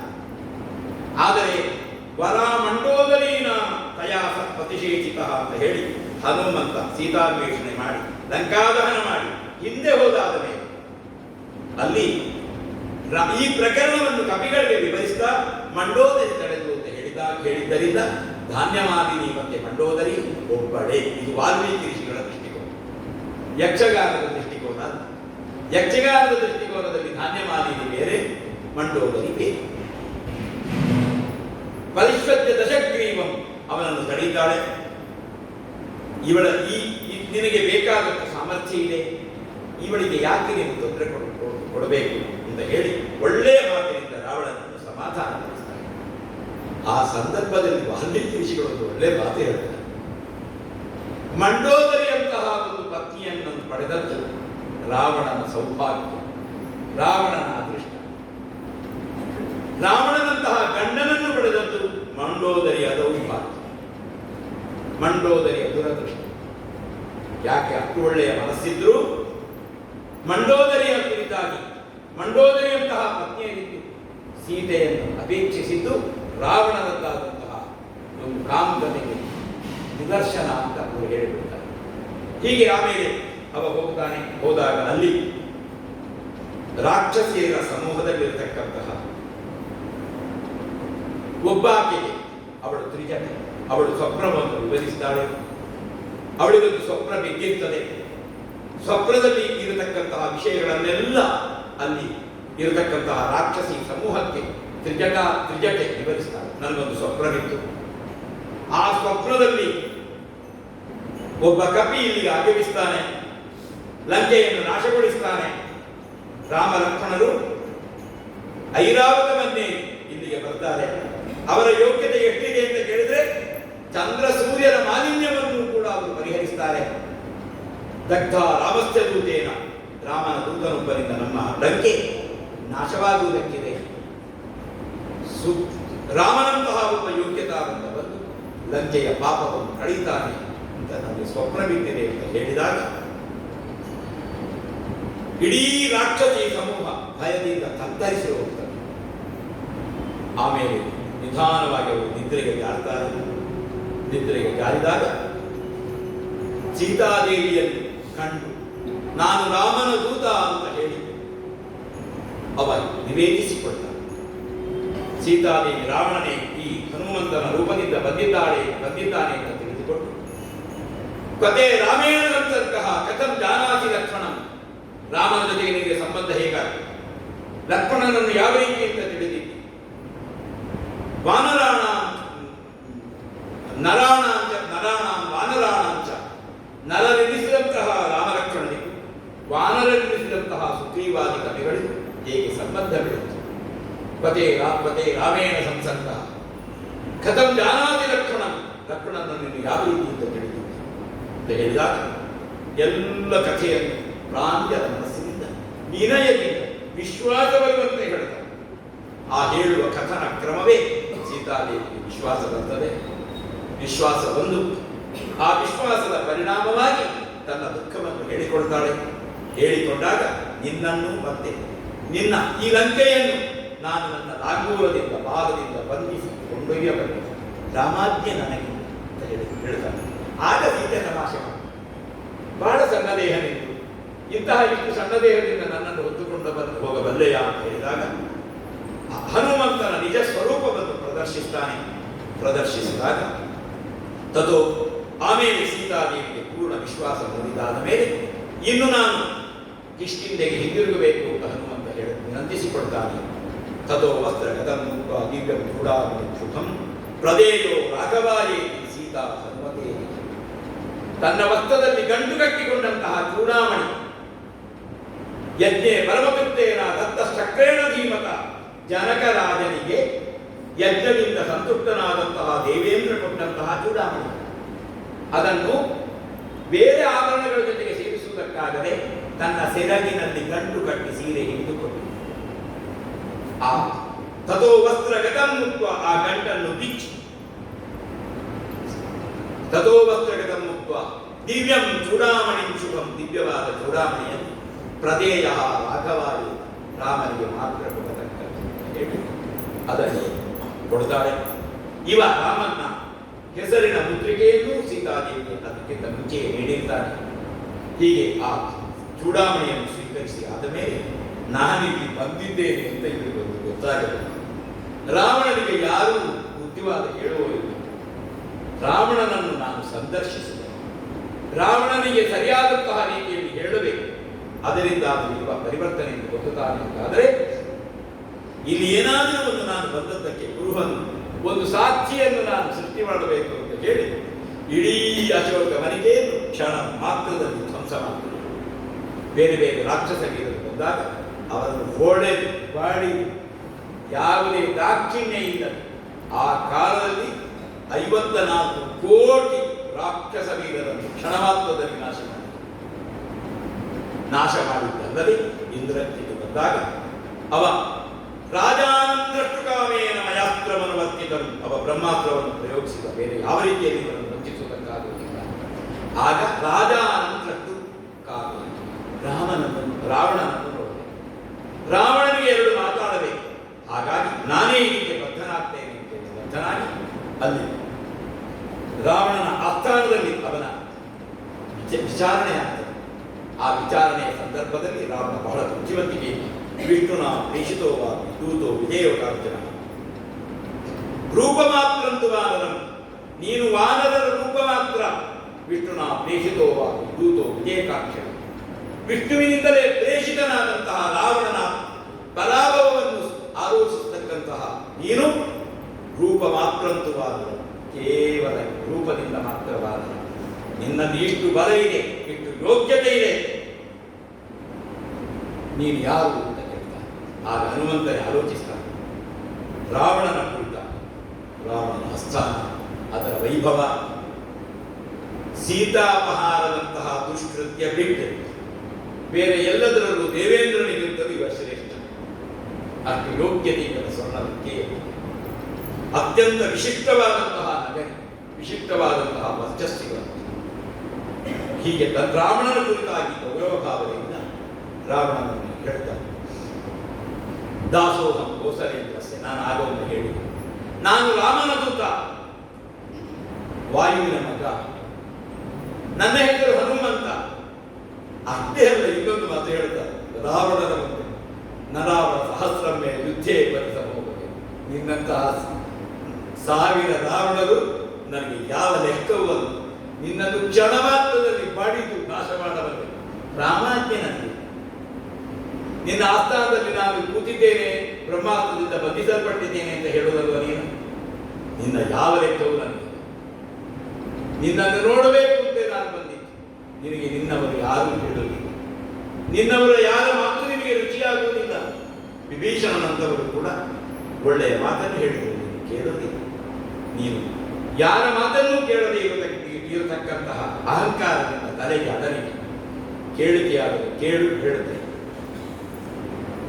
ಯಾಂ ಸೀತೇತ್ಯಭಿಜಾನಾಸಿ ಏಯಂ ತಿಷ್ಠತಿ ದೇವಶೇ ಕಾಲರಾತ್ರೀಚಿತಾಂ ವಿತ್ತಿ ಸರ್ವಲಂಕಾ ವಿನಾಶಿ ಸ್ವಯಂ ಸ್ಕಂದಾವಸಕ್ತೇನ ಸೀತಾ ವಿಗ್ರಹ ರೂಪಿಣ ಸ್ವಾನಿ ಮಿತ್ರಾಣಿ ಮಂತ್ರೀಂಚ ಜ್ಞಾತೀನ್ ಭ್ರಾತೃ ಸುತಾನಿ ಮಿತಾನಿ ಭೋಗಾನ್ ದಾರಾಂಚ ಲಂಕಾಂಚ ಮಾಂ ವಿನಾಶ ಉಪಾದಯ. ಬಹಳ ಎಚ್ಚರಿಕೆಯ ಮಾತನಾಡ. ನೀನು ಯಾವಾಗೆ ಸೀತೆ ಅಂತ ತಿಳಿದಿದ್ದೀರೋ, ಯಾವಾಗೆ ನನ್ನ ಅಶೋಕವನಿಕೆಯಲ್ಲಿ ಇದ್ದಾಳೆ ಅಂತ ನೀನು ಆಲೋಚಿಸ್ತೀಯೋ, ಅದು ಸೀತೆ ಅದುವೇ ಅಲ್ಲ. ಕಾಲರಾತ್ರಿ ತಾಂಬಿಚ್ಚಿ ನಿನ್ನ ಇಡೀ ಲಂಕೆಯನ್ನು ನಾಶ ಮಾಡುವುದಕ್ಕೆ ಸೀತಾ ವಿಗ್ರಹ ಸೀತಾ ದೇವಿಯ ದೇಹದಿಂದ ಕಾಲರಾತ್ರಿ ಅಂದರೆ ದುರ್ಗೆ ಬಂದಿದ್ದಾಳೆ. ಸರ್ವಲಂಕಾ ವಿನಾಶ, ನಿನ್ನ ಲಂಕೆಯನ್ನು ಅವಳದ್ದಾದ ಯೋಗ್ಯತೆಯಿಂದ ಅವಳಿಗೆ ನೀನು ಅವಮಾನಿಸಿದ್ದರ ಪರಿಣಾಮವಾಗಿ ನಾಶವಾಗಲ್ಪಡುತ್ತದೆ. ಸ್ವಾನಿ ಮಿತ್ರಾಣಿ ಮಂತ್ರಿ ಇಷ್ಟ, ನಿನ್ನ ಮಿತ್ರರನ್ನು, ಮಂತ್ರಿಗಳನ್ನು, ಜ್ಞಾತಿಗಳನ್ನು, ತಮ್ಮಂದಿರನ್ನು, ಸುತಾನ್ ಹಿತಾನ್ ಮಕ್ಕಳನ್ನು, ನಿನ್ನ ಹಿತ ಬಂಧರಾದ ಮಿತ್ರರನ್ನು ಕಳೆದುಕೊಳ್ಳು. ಅವರನ್ನೆಲ್ಲ ನೀನು ಅನಿಷ್ಟವನ್ನು ಅನುಭವಿಸುವುದಲ್ಲದೆ ಅವರನ್ನು ಅನಿಷ್ಟದತ್ತ ನೀನು ತೊಡಗುವಂತೆ ಮಾಡ್ತೀನಿ, ಅವರು ಅನಿಷ್ಟವನ್ನು ಅನುಭವಿಸುವಂತೆ ಮಾಡ್ತೀನಿ. ಆದ್ದರಿಂದ ನಾನೊಬ್ಬ ಕೇವಲ ಕಪಿ ಅಂತ ತಿಳ್ಕೊಳ್ಬೇಡ. ರಾಮದಾಸ ದೂತಸ್ಯ ವಾನರಸ್ಯ ವಿಶೇಷತ. ನಾನು ಕಪಿಯಾಗಿರಬಹುದು, ಹೇಳುವ ಮಾತು ಸರಿಯಾದದ್ದನ್ನೇ ಹೇಳಿದ್ದೇನೆ, ಕೇಳುವ ಮನಸ್ಸಿದ್ದರೆ ನೀನು ಕೇಳಬಹುದು ಅಂತ ಹೇಳಿ ರಾವಣನನ್ನು ಎಚ್ಚರಿಸ್ತಾನೆ. ರಾವಣನಿಗೆ ಆ ಆಲೋಚನೆಯೇ ಬರುವುದಿಲ್ಲ. ಯಾಕೆ? ಅವನದ್ದಾದಂತಹ ಅವನ ಸನ್ನಿಹಿತವಾದಂತಹ ಸನ್ನಿವೇಶವಾದ್ದರಿಂದ ಅವ ಯಾವುದನ್ನೂ ಕೇಳುವುದಕ್ಕೆ ತಯಾರಾಗಿರುವುದಿಲ್ಲ. ಹೀಗೆ ಆಮೇಲೆ ಹನುಮಂತನನ್ನು ಬಂಧಿಸಿದ್ದರ ಪರಿಣಾಮವಾಗಿ ಹನುಮಂತನನ್ನು ಅವನ ಬಾಲಕ್ಕೆ ಜೀರ್ಣೈ ಕಾರ್ಪಾಸಕೈ ಪಟೈ ಹಳೆಯದಾದಂತಹ ಹತ್ತಿಯ ಬಟ್ಟೆಗಳನ್ನು ಸುತ್ತಿ, ಯಾಕೆ ಹತ್ತಿಯ ಬಟ್ಟೆಗೆ ಹಿಡಿದಷ್ಟು ಬೇಗ ಬೆಂಕಿ ಬೇರೆ ಯಾವ ಬಟ್ಟೆಗೂ ಹಿಡಿಯುವುದಿಲ್ಲ. ಹೀಗೆ ಜೀರ್ಣೈ ಕಾರ್ಪಾಸಕೈ ಪಟೈ, ಜೀರ್ಣವಾದಂತಹ ಹಳೆಯದಾದಂತಹ ಹತ್ತಿಯ ಬಟ್ಟೆಗಳಿಂದ ಬಾಲಕ್ಕೆ ಸುತ್ತಿ ಇಡೀ ಲಂಕೆಗೆ ಅವರನ್ನು ಪ್ರದಕ್ಷಿಣೆ ಬರೆಸುತ್ತಾರೆ. ಕೊನೆಗೆ ಅವನ ಬಾಲಕ್ಕೆ ಅವನನ್ನು ವಧಿಸುವುದಕ್ಕೆ ಹೋಗ್ತಾನೆ. ದೂತವಧ್ಯ ವಿಗರ್ಹಿತ ಅಂತ ವಿಭೀಷಣ ತಡೀತಾನೆ. ಅವನನ್ನು ಕೊಲ್ಲಬಾರದು, ದೂತನನ್ನು ಯಾವ ರೀತಿ ದಂಡಿಸುವುದಕ್ಕೆ ನಮಗೆ ಹಕ್ಕಿಲ್ಲ ಅಂತ ಹೇಳಿದರು. ರಾಮ ತನ್ನ ದೌತ್ಯವನ್ನು ಮೆರೀತಾನೆ. ದೌತ್ಯವನ್ನು ಮೆರೆಯುವುದರ ಪರಿಣಾಮವಾಗಿ ಹನುಮಂತನ ಬಾಲಕ್ಕೆ ಬೆಂಕಿ ಕೊಡ್ತಾನೆ. ಬೆಂಕಿ ಕೊಟ್ಟಾಗ ಶಿಶಿರಸ್ಸೇವ ಸಂಪಾತ, ಆ ಬೆಂಕಿ ಯಾವ ಕಾರಣದಿಂದಲೂ ಹನುಮಂತನನ್ನು ದಹಿಸುವುದೇ ಇಲ್ಲ. ವಾಯುದೇವರ ಅನುಗ್ರಹ ಇರುವುದರಿಂದ, ವಜ್ರ ಕಾಯನಾಗಿದ್ದರಿಂದ, ಅಣಿಮಾದಿ ಸಿದ್ಧಿಗಳನ್ನು ಬಲ್ಲವನಾಗಿದ್ದರಿಂದ ಶಿಶಿರಸ್ಸೇವ ಸಂಪಾತ. ಶಿಶಿರ ಋತುವಿನಲ್ಲಿ ಯಾವ ರೀತಿ, ಯಾಕೆ ಈಗ ಋತು ಸರಿ, ಈಗ ಚಳಿ ಇಲ್ಲ, ಅದು ಬೇರೆ ಪ್ರಶ್ನೆ. ಚಳಿ ಅಧಿಕವಾದ ಚಳಿಯೂ ಇಲ್ಲದೆ ಅಧಿಕವಾದ ಸೆಕೆಯೂ ಇಲ್ಲದೆ ಹವಾಮಾನ ಸಮತೋಲನ ಇರುವುದು ಶಿಶಿರ ಋತು. ವಸಂತ ಋತುವಿನಲ್ಲಿ ಮತ್ತೆ ನಮಗೆ ಬೇಸಿಗೆ ತಾನಾಗಿ ಶುರುವಾಗಿರುತ್ತದೆ, ಸೆಕೆ ಸೃಷ್ಟಿಯಾಗಿರುತ್ತದೆ. ಶಿಶಿರಸ್ತೇವ ಸಂಪಾತ, ಶಿಶಿರ ಋತುವಿನ ಹಾಗೆ ಅತ್ಯಂತ ಹೃದಯವಾಗಿದೆ ನಾವು ಹೀಗೆ ಹೇಳುವ ಹವಾನಿಯಂತ್ರಿತ ಸ್ಥಿತಿ. ಹೀಗೆ ಬೆಂಕಿಯನ್ನು ನಾನು ಧರಿಸಿಕೊಂಡು ಇಡೀ ಲಂಕೆಯನ್ನು ಸುಡುತ್ತಾನೆ. ಲಂಕೆಯನ್ನು ಸುಟ್ಟದ್ದನ್ನು ಹೆಚ್ಚು ವಿವರಿಸುವುದೇ ಇಲ್ಲ ವಾಲ್ಮೀಕಿ ಋಷಿ. ಲಂಕೆಯನ್ನು ಸುಟ್ಟ ಅಂತ ಅಷ್ಟೇ ಹೇಳ್ತಾರೆ. ಅದಕ್ಕೊಂದು ಉದಾಹರಣೆ ಒಳ್ಳೆಯದನ್ನು ಲಂಕಾಪುರಂ ಪ್ರದಗ್ಧಂ ಯತ್ ರುದ್ರೇಣ ತ್ರಿಪುರಂ ಯಥ. ಹನುಮಂತ ಲಂಕೆಯನ್ನು ಸುಟ್ಟ ಹೇಗೆ ಶಿವದೇವರು ತ್ರಿಪುರರನ್ನು ಸಂಹರಿಸಿದ ಹಾಗೆ ತ್ರಿಪುರಾಸುರರ ಕಥೆಯನ್ನು ಹೇಳ್ತಾರೆ. ಭೂಮಿಗೂ ಆಕಾಶಕ್ಕೂ ಮಧ್ಯಭಾಗದಲ್ಲಿ ನಾವುಗಳು ಹವಿರ್ಭಾಗಕ್ಕೆ ದೇವತೆಗಳು ಅನುಗ್ರಹಿಸುವಂತಹ ಮಳೆಗೆ ತೊಂದರೆಯನ್ನು ಮಾಡಿದಂತಹ ತ್ರಿಪುರಾಸುರರು ಹಿರಣ್ಯಪುರ, ಲೋಹಪುರ, ರಜತಪುರ ಅನ್ನುವಂತಹ 3 ನಗರಗಳ ನಿರ್ಮಾಣ ಮಾಡಿರ್ತಾರೆ. ಅವರ ಪತ್ನಿಯರ ಪಾತಿವ್ರತ್ಯದಿಂದ ಅಷ್ಟು ಸಾಧನೆ ಮಾಡಬೇಕಾಗಿರ್ತದೆ. ಆಕಾಶಕ್ಕೂ ಭೂಮಿಗೂ ಮಧ್ಯದಲ್ಲಿ ಆ ತ್ರಿಪುರಗಳಿರ್ತದೆ. ನಾವು ಸಮರ್ಪಿಸುವ ಅವಿಭಾಗ ದೇವತೆಗಳಿಗೆ ಮುಟ್ಟುವುದಕ್ಕೆ ಅವರು ತೊಡಕಾಗಿ ದೇವತೆಗಳು ನಮಗೆ ಅನುಗ್ರಹಿಸುವಂತಹ ಬೆಳೆಗೆ, ಮಳೆಗೆ ತೊಂದರೆಯಾಗಿ ಪರಿಣಮಿಸಿದಂತಹ ಅವರು ಅವರ ಪತ್ನಿಯರ ಪಾತಿವ್ರತ್ಯದಿಂದ ಅತ್ಯಂತ ದೌತ್ಯವನ್ನು ಮೆರೆಯುತ್ತಾನೆ. ಮೆರೆದಂತಹ ಸನ್ನಿವೇಶದಲ್ಲಿ ಅವರ ಪಾತಿವ್ರತ್ಯವನ್ನು ಬೌದ್ಧ ರೂಪದಿಂದ ವಿಷ್ಣು ತಾನು ಅವರು ಬೌದ್ಧ ರೂಪವನ್ನು ಧಾರಣೆ ಮಾಡುವುದರ ಮೂಲಕ ಬೌದ್ಧ ಅವತಾರದ ಪ್ರಕರಣದಲ್ಲಿ ಅವರ ಪಾತಿವ್ರತ್ಯ ನಾಶವಾಗುವಂತೆ ಮಾಡುತ್ತಾನೆ. ಆ ತ್ರಿಪುರಾಸುರರನ್ನು ಶಿವದೇವರು ಬ್ರಹ್ಮದೇವರು ಸಾರಥಿಯಾಗಿ, ಅಗ್ನಿಯೇ ರಥವಾಗಿ, 4 ವೇದಗಳು ಕುದುರೆಯಾಗಿ, ಸ್ವಯಂ ವಿಷ್ಣುವೇ ಧನುಸ್ಸಾಗಿ, ಬ್ರಹ್ಮದೇವರೇ ಅಸ್ತ್ರವಾಗಿ ಆ ತ್ರಿಪುರಾಸುರರನ್ನು ದಹಿಸಿದಂತಹ ಪ್ರಕರಣ ಇದೆ. ಲಂಕಾಪುರಂ ಪದರ್ಥಂ ಯದು ರುದ್ರೇಣ ತ್ರಿಪುರಂ ವತ್ಸ. ಶಿವದೇವರಿಗೆ ಹೇಗೆ ಅತ್ಯಂತ ಅನಾಯಾಸವಾಗಿ ಎಲ್ಲಾ ದೇವತೆಗಳ ಶಕ್ತಿಯನ್ನು ಒಗ್ಗೂಡಿಸಿಕೊಂಡು ತನ್ನದಾದಂತಹ ಕ್ರಿಯಾಶೀಲತೆಯಿಂದ ತ್ರಿಪುರರನ್ನು ಸಂಹರಿಸಿದರು, ಹಾಗೆ ಹನುಮಂತ ಕ್ಷಣ ಮಾತ್ರದಲ್ಲಿ ಲಂಕೆಯನ್ನು ಸುಟ್ಟು ಬಿಟ್ಟ. ಅದರಲ್ಲಿ ಅರ್ಥ ಅಡಗಿದೆ. ಕೆಲವು ಬಾರಿ ಅಲ್ಪಾಕ್ಷರಂ ಅಸಂದಿಗ್ಧಂ ಸಾರವತಿ ವಿಶ್ವತೋಮುಖಂ ತೈ, ಕಡಿಮೆ ಅಕ್ಷರಗಳಿವೆ, ಸಂಶಯ ಬರದ ಹಾಗಿರಬೇಕು ಆ ವಾಕ್ಯ. ಸಾರವತ ವಿಶ್ವತೋಮುಖ, ಇಡೀ ವಿಶ್ವದ ಸಾರ ಅದರಲ್ಲಿ ಅಡಗಿರಬೇಕು. ಅದಕ್ಕೆ ಸೂತ್ರ ಅಂತ ಇದೆ.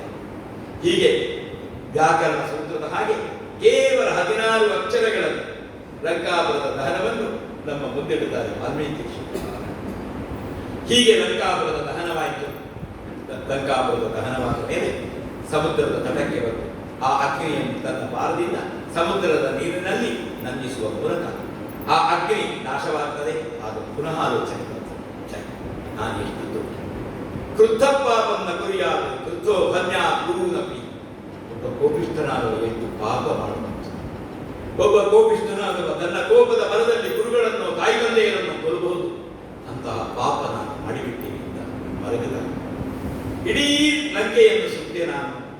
ಲಂಕೆಯಲ್ಲಿ ಸೀತಾದೇವಿ ಇತ್ತು, ಸೀತಾದೇವಿಗೆ ಅನ್ಯಾಯವಾಗಲಿದೆ, ನಾನು ಇಂತಹ ಪಾಪಕರ್ಮ ಮಾಡಿಬಿಟ್ಟಿದ್ದೇವೆ ಎಂದು ಮರಗುತ್ತಾನೆ. ಪುನಃ ಅಶೋಕವನಿಕೆಯಾಗ ಸೀತಾದೇವಿ ಸುರಕ್ಷಿತವಾಗಿ ಇದ್ದದ್ದನ್ನು ಕಂಡು ಪುನಃ ಸೀತಾದೇವಿಗೆ ತಾನು ಹಿಂದಿರುಗುತ್ತೇನೆ ಅಂತ ಅವಳನ್ನು ವಿದಾಯವನ್ನು ಪಡೆದು ನೇರವಾಗಿ ಮಹೇಂದ್ರ ಪರ್ವತದತ್ತ ಬರ್ತಾನೆ. ಮಹೇಂದ್ರ ಪರ್ವತದತ್ತ ಬಂದಾಗ ಇವ ಹಸಿದಿದ್ದಾನೆ, ಹನುಮಂತ ಬಾಯಾರಿಕೆಯಿಂದ ಬೆಳೆದಿದ್ದಾನೆ. ಎಷ್ಟು ಕಷ್ಟ ಬಿಟ್ಟಿದ್ದಾನೋ ಏನೋ ಅಂತ ಕವಿಗಳೆಲ್ಲ ಸೇರಿ ಉಪಾಯನ ಚಾದಾಯ, ಉಪಾಯನ ಅಂದರೆ ಒಳ್ಳೆಯ ವಸ್ತುಗಳನ್ನು ಬಹುಮಾನವಾಗಿ ನೀಡುವುದಕ್ಕೆ ಬೇಕಾದಂತಹ ವ್ಯವಸ್ಥೆ, ಅದು ಉಪಾಯನ ಅಂತ ಹೇಳ್ತಾರೆ. ಮೂಲಾನಿಕ ಫಲಾನಿಕ, ಕಂದ ಮೂಲಗಳನ್ನು ಫಲಗಳನ್ನೆಲ್ಲ ಸಂಗ್ರಹಿಸಿ ಅವನ ಬರುವಿಕೆಯನ್ನು ಅವರು ಕಾಯ್ತಾ ಇರ್ತಾರೆ. ಅವ ಕೇಕೆ ಹಾಕ್ತಾ ಬರುವಾಗ ಅವರಿಗೆ ಆಲೋಚನೆ ಆಗ್ತದೆ, ಸೀತಾನ್ವೇಷಣೆ ಆಯಿತು. ಇಲ್ಲದಿದ್ದರೆ ಇಷ್ಟು ಸಂತೋಷದಲ್ಲಿ ಹನುಮಂತ ಬರುವುದಕ್ಕಿಲ್ಲ. ಇಷ್ಟು ಸಂತೋಷದಲ್ಲಿ ಹನುಮಂತ ಬರ್ತಾನೆ ಅಂತಾದ್ರೆ ಸೀತಾದೇವಿ ಲಭ್ಯವಾಗಿದ್ದಾರೆ ಅಂತ ಅವ ಬರುವುದಕ್ಕಿಂತ ಮುಂಚೆ ಆ ಸಂದೇಶವನ್ನು ತಮ್ಮ ಮನಸ್ಸಿನಲ್ಲಿ ಅರ್ಥೈಸಿಕೊಳ್ತಾರೆ. ಹೀಗೆ ಬಂದಂತಹ ಹನುಮಂತನನ್ನು ಜಾಂಬವಾದ ಕಪಿವೀರರು ಸ್ವಾಗತಿಸ್ತಾರೆ. ಕಪಿವೀರರು ಸ್ವಾಗತಿಸಿ ಆ ಕಪಿವೀರರೆಲ್ಲ ಆತನಿಗೆ ಹಸಿವಿಗೆ ಬಾಯಾರಿಕೆಗೆ ಬೇಕಾದ ಎಲ್ಲ ಫಲ ಕಂದಮೂಲಾದಿಗಳನ್ನು ಸಮರ್ಪಿಸಿ ಮಹೇಂದ್ರ ಪರ್ವತದ ಒಂದು ನೆರಳಿನ ಭಾಗದಲ್ಲಿ ಕೂತು ಇಡೀ ಸೀತಾನ್ವೇಷಣೆಯ ಭಾಗವನ್ನು ಹನುಮಂತನ ಬಾಯಿಯಲ್ಲಿ ಕೇಳ್ತಾರೆ. ಹನುಮಂತನ ಆ ವಿವರಣೆಯಿಂದ ಸಂತೃಪ್ತರಾದಂತಹ ಕಿಷ್ಕಿಂಧೆಯ ಕಡೆಗೆ ಹೊರಡುತ್ತಾರೆ. ಕಿಷ್ಕಿಂಧೆಯ ಕಡೆಗೆ ಹೊರಟಂತಹ ಅವರು ಮಧ್ಯದಲ್ಲಿ ದಧಿಮುಖ ಅಂತ ಒಬ್ಬ ಸಿಗ್ತಾನೆ, ಸುಗ್ರೀವನ ಮಾವ. ಅಲ್ಲಿ ಮಧುವನವನ್ನು ನಾಶ ಮಾಡ್ತಾರೆ. ಅತ್ಯಂತ ಸಂತೋಷದಲ್ಲಿ ಇವತ್ತಿನ ದಿವಸ ರಾತ್ರಿ ಸಮಾಜದಲ್ಲಿ ಕೆಲವರೆಲ್ಲ ಕುಡಿದು ಹೇಗೆ ತೂರಾಡ್ತಾರೆ, ಹಾಗೆ ಆ ಉಳಿದ ಕವಿಗಳೆಲ್ಲ ಆ ಮಧುವನವನ್ನು ಧ್ವಂಸ ಮಾಡಿ ಆ ದಧಿಮುಖನಿಗೆ ಹೊಡೆದು ಇಡೀ ಮಧುವನವನ್ನು ಧ್ವಂಸ ಮಾಡುವುದರ ಮೂಲಕ ಮಧುವನ್ನು ಬದಿಗಿರಿಸಿ ಆ ಮಧುವನ್ನೆಲ್ಲ ಕುಡಿದು ಕೇಕೆ ಹಾಕ್ತಾರೆ. ಯಾಕೆ ಅವರಿಗೆ ಧೈರ್ಯವನ್ನು ಕುಡಿದ ಅಗ್ಗದಾದಿಗಳಿಗೆ ರಾಮನು, ಲಕ್ಷ್ಮಣನು, ಸುಗ್ರೀವನು ಯಾರು ನಮ್ಮ ಮೇಲೆ ಅಪರಾಧಿಗಳು ಅಂತ ನಮ್ಮನ್ನು ಶಿಕ್ಷಿಸುವುದಿಲ್ಲ. ಯಾಕೆ? ಸೀತಾನ್ವೇಷಣೆ ಮಾಡಿ ಬಂದಿದ್ದೇವೆ ನಾವು. ಸೀತಾನ್ವೇಷಣೆ ಮಾಡಿ ಬಂದದ್ದರಿಂದ ನಮ್ಮ ಅಪರಾಧವಿದ್ದು ಪರಿಗಣಿಸಲ್ಪಡುವುದಿಲ್ಲ ಅಂತ ಬಹಳ ಸಂತೋಷದಿಂದ ಮಧುವನ್ನು ಧ್ವಂಸ ಮಾಡಿ ದಧಿಮುಖನಿಗೆ ಸರಿಯಾದಂತಹ ಶಿಕ್ಷೆಯನ್ನು ಕೊಟ್ಟು ಆಮೇಲೆ ದದಿಮ್ಕ ಬಂದು ಸುಗ್ರೀವನನ್ನು ಹೇಳ್ತಾನೆ. ಆಗ ಸುಗ್ರೀವನು ತಿಳ್ಕೊಳ್ತಾನೆ, ಮಧುವನವನ್ನು ಅಂಗದಾದಿ ಕಪಿಗಳು ನಾಶ ಮಾಡಬೇಕಾಗಿದ್ದರೆ ಖಂಡಿತ ಸೀತಾನ್ವೇಷಣೆ ಆಗಿದೆ, ಇಲ್ಲದಿದ್ದರೆ ಇಷ್ಟು ಧೈರ್ಯ ಇವರಿಗೆ ಬರುವುದೇ ಇಲ್ಲ ಅಂತ ತಿಳ್ಕೊಂಡು ಆ ದಕ್ಷಿಣ ದಿಕ್ಕಿಗೆ ಹೋದಂತಹ ಕಪಿ ಸಮೂಹದ ನಿರೀಕ್ಷೆಯಲ್ಲಿ ಅವರಿದ್ದಾರೆ. ನೇರವಾಗಿ ರಾಮನ ಬಳಿಗೆ ಬಂದು ಹನುಮಂತ ಅವನ ಇಡೀ ಸಮೂಹ ಸಾಕಾನ ಪ್ರಣಾಮ ಮಾಡುವುದರ ಮೂಲಕ ಕೊಸೀತಾ ದತ್ತತೆಗೆ ಸೀತೆ ಹೇಗಿದ್ದಾನೆ, ಸೀತೆ ಲಭ್ಯವಾದ, ಸೀತೆ ನಿನಗೆ ಯಾವ ರೀತಿ ಪ್ರತಿಕ್ರಿಯಿಸಿದೆ, ಸೀತೆ ಲಭ್ಯವಾದ ಮೇಲೆ ಅವಳ ಪ್ರತಿಕ್ರಿಯೆ ಹೇಗಿತ್ತು ಅಂತ ಕೇಳಿದಾಗ ಹನುಮಂತನ ವಿನಯ ನೋಡಿ, ಸೀತಾಗೀತಾ ವಿಷಂ, ಸೀತೆ ಲಂಕೆ ಇರುವ ದಿಕ್ಕಿಗೆ ನಮಸ್ಕರಿಸಿ ಸೀತಾದೇವಿಯನ್ನು ಮನಸ್ಸಿನಲ್ಲೇ ತಾನು ನೆನೆದುಕೊಂಡು ಸೀತಾದೇವಿಯಲ್ಲಿ ಆಡಿದ ಒಂದೊಂದು ಮಾತನ್ನು ಒಂದು ಶಬ್ದವನ್ನು ಬಿಡದೆ ಒಂದು ಶಬ್ದವನ್ನು ಸೇರಿಸಲು ರಾಮನನ್ನು ನಿವೇದಿಸಿಕೊಂಡಾದ ಮೇಲೆ ರಾಮ ತಾನೆದ್ದು ಆತನನ್ನು ತನ್ನೆರಡೂ ಕೈಗಳಿಂದ ಅಪ್ಪಿಕೊಂಡು, ನಿಜವಾಗಿ ನನ್ನ ದೂತನೇ, ನಿನ್ನಲ್ಲಿ ನನಗೆ ಯಾವುದನ್ನೂ ಹೇಳಿಕೊಡುವುದಕ್ಕೆ ಸಂಶಯವೇ ಇರುವುದು, ನನ್ನ ಅತ್ಯಂತ ವಿಶ್ವಾಸ ಪಾತ್ರ ತಪ್ಪಿಕೊಳ್ತಾನೆ. ಹೀಗೆ ಸೀತಾನ್ವೇಷಣೆಯ ಭಾಗ ಮುಗಿಯುತ್ತದೆ. ಮತ್ತೆ ಯುದ್ಧ ಸಂಜೀವಿನಿ ಪರ್ವತವನ್ನು ತಂದು ಲಕ್ಷ್ಮಣನಿಗೆ ಜೀವದಾನ ಮಾಡಲು ಹನುಮಂತನ ಪಾತ್ರ ಅತ್ಯಂತ ದೊಡ್ಡದು. ಇನ್ನು ಭರತನನ್ನು ಉಳಿಸುವಲ್ಲೂ ಹನುಮಂತನ ಪಾತ್ರ ದೊಡ್ಡದು.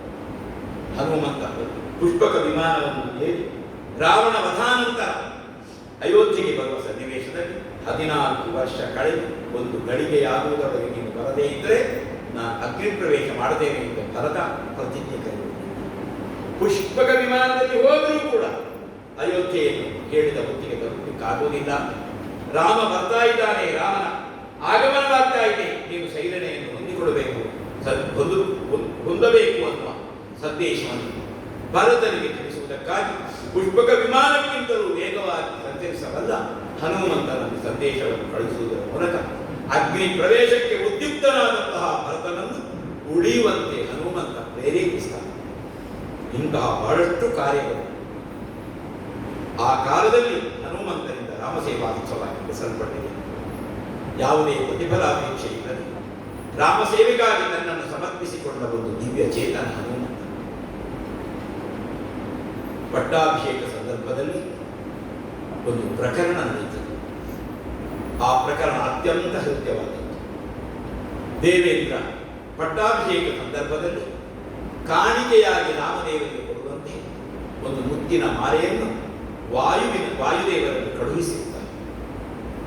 ತಾನು ಆ ಮಾಲೆಯನ್ನು ಸ್ವೀಕರಿಸಿ, ಇದನ್ನೇ ನಾರಾಯಣ ಪಂಡಿತರು ಕೂಡ ಹೇಳ್ತಾರೆ, ರಾಜ್ಯಾಭಿಷೇಕೆ ವಸಿದೇತ್ರ ಸೀತಾ ಶ್ರೇಷ್ಠಾಯ ನಸ್ತಾ ಭಜತಾ ವಿಷೇಕಿ ರಾಮಸ್ಯ ವಾಣ್ಯ ಮಣಿಮಂಜುಮಾಲ ವ್ಯಾದೇವ ದೀರ್ಘಾಂ ಕರುಣಾಂಬವಂತ.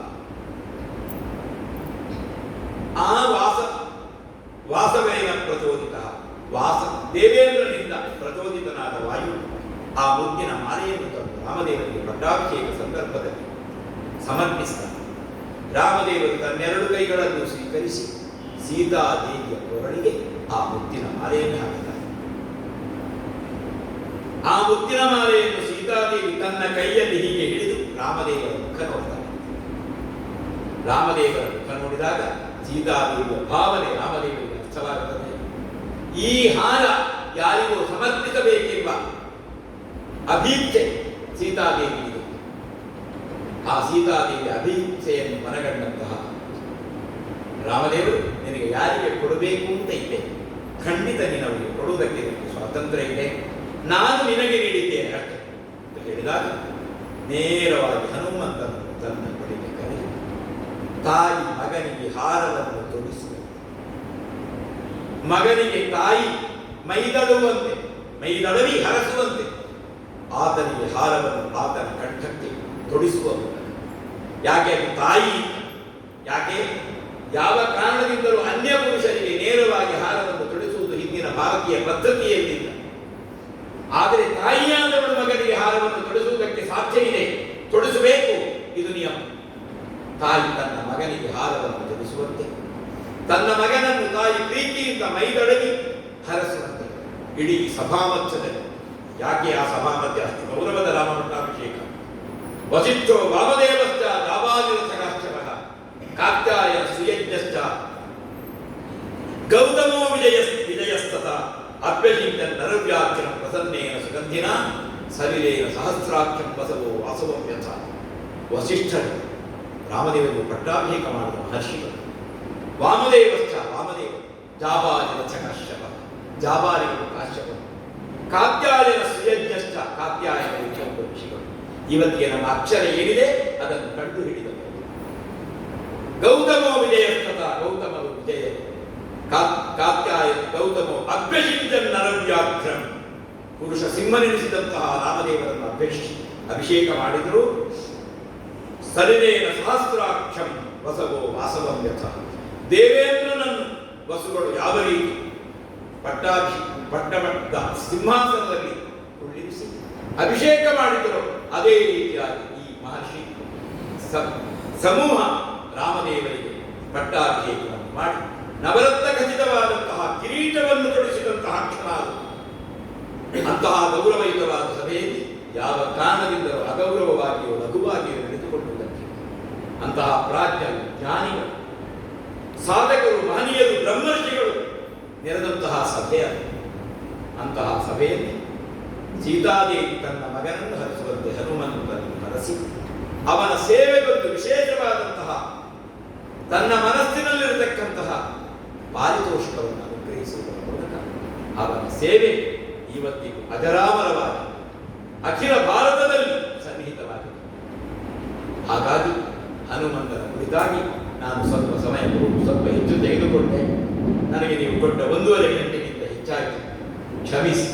ಆದರೂ ಈ ಸಂದರ್ಭದಲ್ಲಿ ಹನುಮಂತನ ಸ್ಮರಣೆ ನಮಗೆ ಅತ್ಯಂತ ಮುಖ್ಯವಾದದ್ದು. ಇಡೀ ಭಾರತದಲ್ಲಿ ರಾಮದೇವರಿಗೆ ಮಂದಿರ ನಿರ್ಮಾಣವಾಗಿ ರಾಮದೇವರ ಸ್ವಾಮಿ ಎನಿಸಿದಂತಹ ಹನುಮಂತನ ಸ್ವಾಮಿ ಎನಿಸಿದಂತಹ ರಾಮದೇವರಿಗೆ ಪ್ರತಿಷ್ಠಾವಿಧಿಗಳು ಸಮರ್ಪಿಸಲ್ಪಡುವ ಒಂದು ಪರ್ವಕಾಲ ಇದೆ. ಈ ಪರ್ವಕಾಲದಲ್ಲಿ ಸಂಘಟಕರು ನನಗೆ ಬೇರೆ ವಿಷಯಗಳನ್ನು ಕೊಟ್ಟಿದ್ದರು. ಆದರೂ ನಾನು ಹನುಮಂತನ ವಿಷಯದಿಂದ ಮಾತನಾಡಿದರೆ ಆಗಬಹುದೇ ಅಂತ ಕೇಳಿದರೆ ಹನುಮಂತ ಅಶೋಕ ಭಟ್ರು ಮಾತಾಡಬೇಕಿತ್ತು. ನನಗೆ ಇದನ್ನು ಕೊಟ್ಟರೆ ನಾನು ಅನುಭವಿಸಿ ಮಾತಾಡಬಲ್ಲೆ ಅಂತ ಹೇಳಿದ್ದಕ್ಕೆ ನನಗೆ ಈ ಅವಕಾಶವನ್ನು ಕೊಟ್ಟರು. ಯಾಕೆ ಕೇಳಿದರೆ ಶತೇಶು ಜಾಯತೇಶು 100 ಜನ ಹುಟ್ಟಿದರೆ ಅದರಲ್ಲಿ ಒಬ್ಬ ಶೂರ ಹುಟ್ಟುತ್ತಾನೆ. ಸಹಸ್ರೇಶು ಪಂಡಿತ 1000 ಜನ ಹುಟ್ಟಿದರೆ ಅದರಲ್ಲಿ ಒಬ್ಬ ಪಂಡಿತ ಲಭ್ಯವಾಗ್ತಾನೆ. ವಕ್ತಾ ಸಹಸ್ರೇಶು 10,000 ಮಂದಿಯಲ್ಲಿ ತನ್ನ ವಿದ್ವತ್ತನ್ನು ಪ್ರದರ್ಶಿಸುವ ಒಬ್ಬ ಇರ್ತಾನೆ. ಶ್ರೋತ ಭಗತಿವಾದ ಕೇಳುವವರಿಲ್ಲೋ ಇದ್ದಾರೋ ಇಲ್ವೋ ಅಂತ.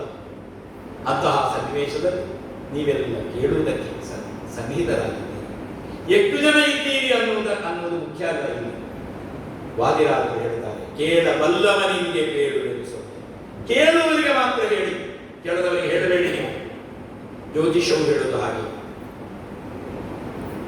ನಾಪೃಷ್ಟ ಕಸ್ಯಚಿತ್ ಬ್ರೂಯ ನಾನ್ಯಾಯೇಂದ್ರ ಪೃಚ್ಛದ ಪರಮಾರ್ಥ ಫಲಜ್ಞಾನಂ ಯತೋ ದೈವೇಹ ಸಿದ್ಧತಿ.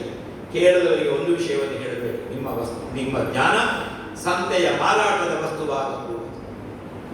ಯಾರು ಅತ್ಯಂತ ತೃಷೆಯಿಂದ, ಯಾರು ಅತ್ಯಂತ ಆಸಕ್ತಿಯಿಂದ ಕೇಳ್ತಾರೋ ಅವರಿಗೆ ಹೇಳಿ, ಪರಮಾರ್ಥ ಫಲಜ್ಞಾನಂ ಯತೋ ದೈವೇ.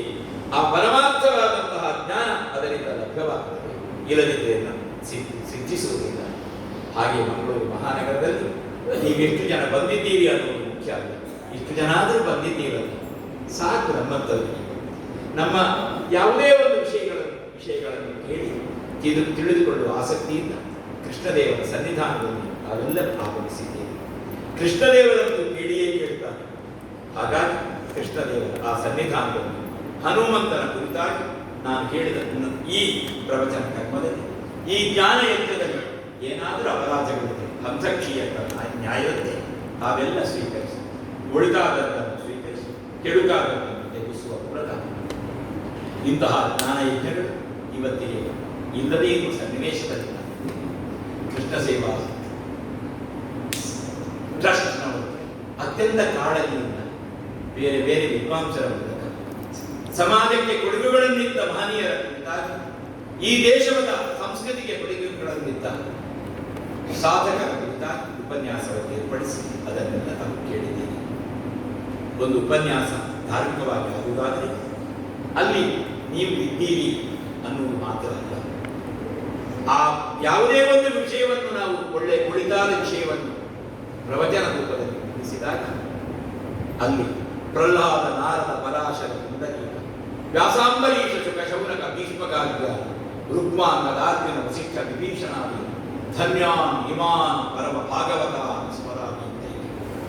ಅಲ್ಲಿ ನಮಗೆ ಗೊತ್ತಿಲ್ಲದೆ ಗಾಳಿ ಸಂಚರಿಸ್ತಾ ಇದೆ, ನಮ್ಮ ದೃಷ್ಟಿಯಿಂದ ಗಾಳಿಯನ್ನು ನಾವು ಗುರುತಿಸಬೇಕಾಗುತ್ತದೆ. ಹಾಗೆಯೇ ಇಂತಹ ಕರ್ಮಗಳನ್ನು ನಡೆದಾಗ ಪ್ರಹ್ಲಾದರು, ನಾರದರು, ಪರಾಶರರು, ಪುಂಡರೀಕರು, ವೇದವ್ಯಾಸರು, ಶುಕಾಚಾರ್ಯರು, ಅಂಬರೀಷರು, ಶೌನಕರು, ಗಾರ್ಗ್ಯರು, ಭೀಷ್ಮರು, ರುಕ್ಮಾಂಗದ, ಅರ್ಜುನ, ವಸಿಷ್ಠ, ವಿಭೀಷಣಾದಿಗಳು ಬಂದು ಸನ್ನಿಹಿತರಾಗಿರ್ತಾರೆ ಅಂತ ಇದೆ.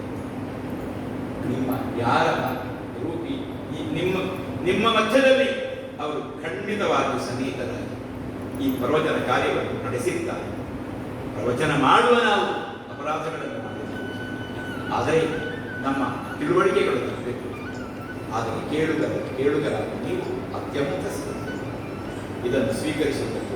ತಮಗೆಲ್ಲರಿಗೂ ತಮ್ಮ ಮನಸ್ಸಿನಲ್ಲಿ ಸನ್ನಿಹಿತನಾದಂತಹ ಶ್ರೀಕೃಷ್ಣ ದೇವರಿಗೂ ಈ ಉಪನ್ಯಾಸವನ್ನು ಸಮರ್ಪಿಸ್ತಾರೆ. ಇಂತಹ ಅವಕಾಶವನ್ನು ನೀಡಿದ್ದಕ್ಕಾಗಿ, ನನ್ನ ಇಚ್ಛೆಯ ವಿಷಯವನ್ನು ನೀಡಿದ್ದಕ್ಕಾಗಿ ಸಂಘಟನೆಗೆ ಮತ್ತೊಮ್ಮೆ ತಲೆಬಾಗಿ ಈ ಉಪನ್ಯಾಸವನ್ನು ಕೃಷ್ಣದೇವರಿಗೆ ಸಮರ್ಪಿಸುವ ಮೂಲಕ ವಿರಮಿಸುತ್ತೇನೆ. ನಮಸ್ಕಾರ. ಎಲ್ಲರಿಗೂ ನಮಸ್ಕಾರ. ನಾನು ಒಂದು ವಿದ್ವಾನ್ ಮಾಸ್ಟರ್ ಮಾಡಬೇಕು ಒಂದು ವಿಷಯ ನಿಮಗೆ ಬಯಸ್ತೇನೆ. ಅವರು ಪ್ರತಿನಿತ್ಯ ಸುಂದರಕಾಂಡವನ್ನು ಪಾರಾಯಣ ಮಾಡಿ ವಾಯುದೇವರನ್ನು ಸಿದ್ಧಿಸಿ ಇವತ್ತು ಸ್ವತಃ ಅನುಭವಿಸಿ ಹನುಮಂತನ ಸಾಕ್ಷಾತ್ಕಾರದ ಮೂಲಕವೇ ಹನುಮಂತನ ಉಪನ್ಯಾಸ ಮಾಡಿದ್ದಾರೆ. ಅವರಲ್ಲಿ ಅದು ಹೇಗೆ ಅಂತ ಹೇಳಲಿಕ್ಕೆ ನಮಗೆ ಬಾಯಿ ಬರುವುದಿಲ್ಲ. ಅಷ್ಟು ಅದ್ಭುತವಾಗಿ ಕೊಟ್ಟ ಸಮಯದಲ್ಲಿ ಚೊಕ್ಕವಾಗಿ ಸುಂದರವಾಗಿ ನಿರೂಪಿಸಿದಂತೆ ಅವರಿಗೆ ನಾನು ಕೃಷ್ಣ ಮಂದಿರದ ಪರವಾಗಿ ಅನಂತ ಕೃತಜ್ಞತೆಗಳನ್ನು ಸಲ್ಲಿಸುತ್ತೇನೆ. ಈಗ 2023 ವರ್ಷ ಮುಗಿಯಿತು. 2024 ವರ್ಷದಲ್ಲಿ ನಮ್ಮ ಕೃಷ್ಣ ಮಂದಿರವು ಅನೇಕ ಕಾರ್ಯಕ್ರಮಗಳು ನಡೀತಿದೆ. ಅದಕ್ಕೆಲ್ಲ ತಾವುಗಳು ಬರಬೇಕಂತ ನಮ್ಮ ಕಾರ್ಯಕ್ರಮಗಳ ಪಟ್ಟಿಯನ್ನು ನಿಮಗೆ ನಾನು ಹೇಳುತ್ತೇನೆ. ನಮ್ಮ ಮುಂದಿನ ಕಾರ್ಯಕ್ರಮ 13/1/24 ಶನಿವಾರ ಮಧ್ಯಾಹ್ನ 2 ಗಂಟೆಗೆ ಭಜನಾ ಸ್ಪರ್ಧೆ ಇದೆ. ಅದಕ್ಕೆ ತಾವೆಲ್ಲರೂ ಬರಬೇಕು. 14/1/24 ಬೆಳಗ್ಗೆ 6:30ರಿಂದ 15/1/24 ಬೆಳಗ್ಗೆ 6:30ವರೆಗೆ ಅಹೋರಾತ್ರಿ ಭಜನಾ ಕಾರ್ಯಕ್ರಮವಿದೆ. ಅದಕ್ಕೂ ತಾವೆಲ್ಲರೂ ಬರಬೇಕು. ಅದರ ಮಧ್ಯದಲ್ಲಿ 14/1/24 ಬೆಳಗ್ಗೆ 9ವರೆಗೆ ನಮ್ಮ ದೇನುಗುಡ್ಡಿರದ ಗೋಮಾತೆ ಲಕ್ಷ್ಮಿಯ ಹೊಸ ಮಗುವಿಗೆ ನಾಮಕರಣ ಮಾಡಬೇಕು, ಗೋಪೂಜೆ ಮಾಡಬೇಕು ಎಂದು ನಿಶ್ಚಯಿಸಿದ್ದೇವೆ. ಅದಕ್ಕೆಲ್ಲರೂ ತಾವು ಬರಬೇಕು.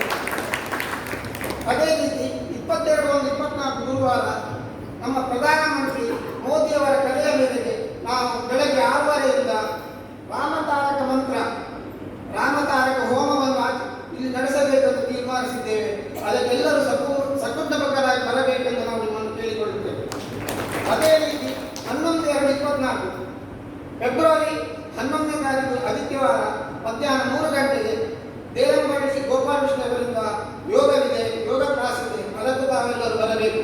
ಅದು 3ರಿಂದ 4 ಆಮೇಲೆ 5 ಗಂಟೆಯಿಂದ ರಸ ಸಂಜೆ ಇದೆ. ಅದಕ್ಕೂ ತಾವೆಲ್ಲರೂ ಬರಬೇಕು. ಮುಂದೆ ಮಾರ್ಚ್ ಮತ್ತು ಏಪ್ರಿಲ್ ನಡೆಯುವ ಕಾರ್ಯಕ್ರಮಗಳನ್ನು ನಾವು ಮುಂದೆ ತಿಳಿಸ್ತೇವೆ ಅಂತ ಹೇಳ್ತಾ ಈಗ ನಾನು ನಿಮಗೆ ಗೌರವ ಅರ್ಪಣೆ ಮಾಡ್ತಾ ಇದ್ದೇನೆ.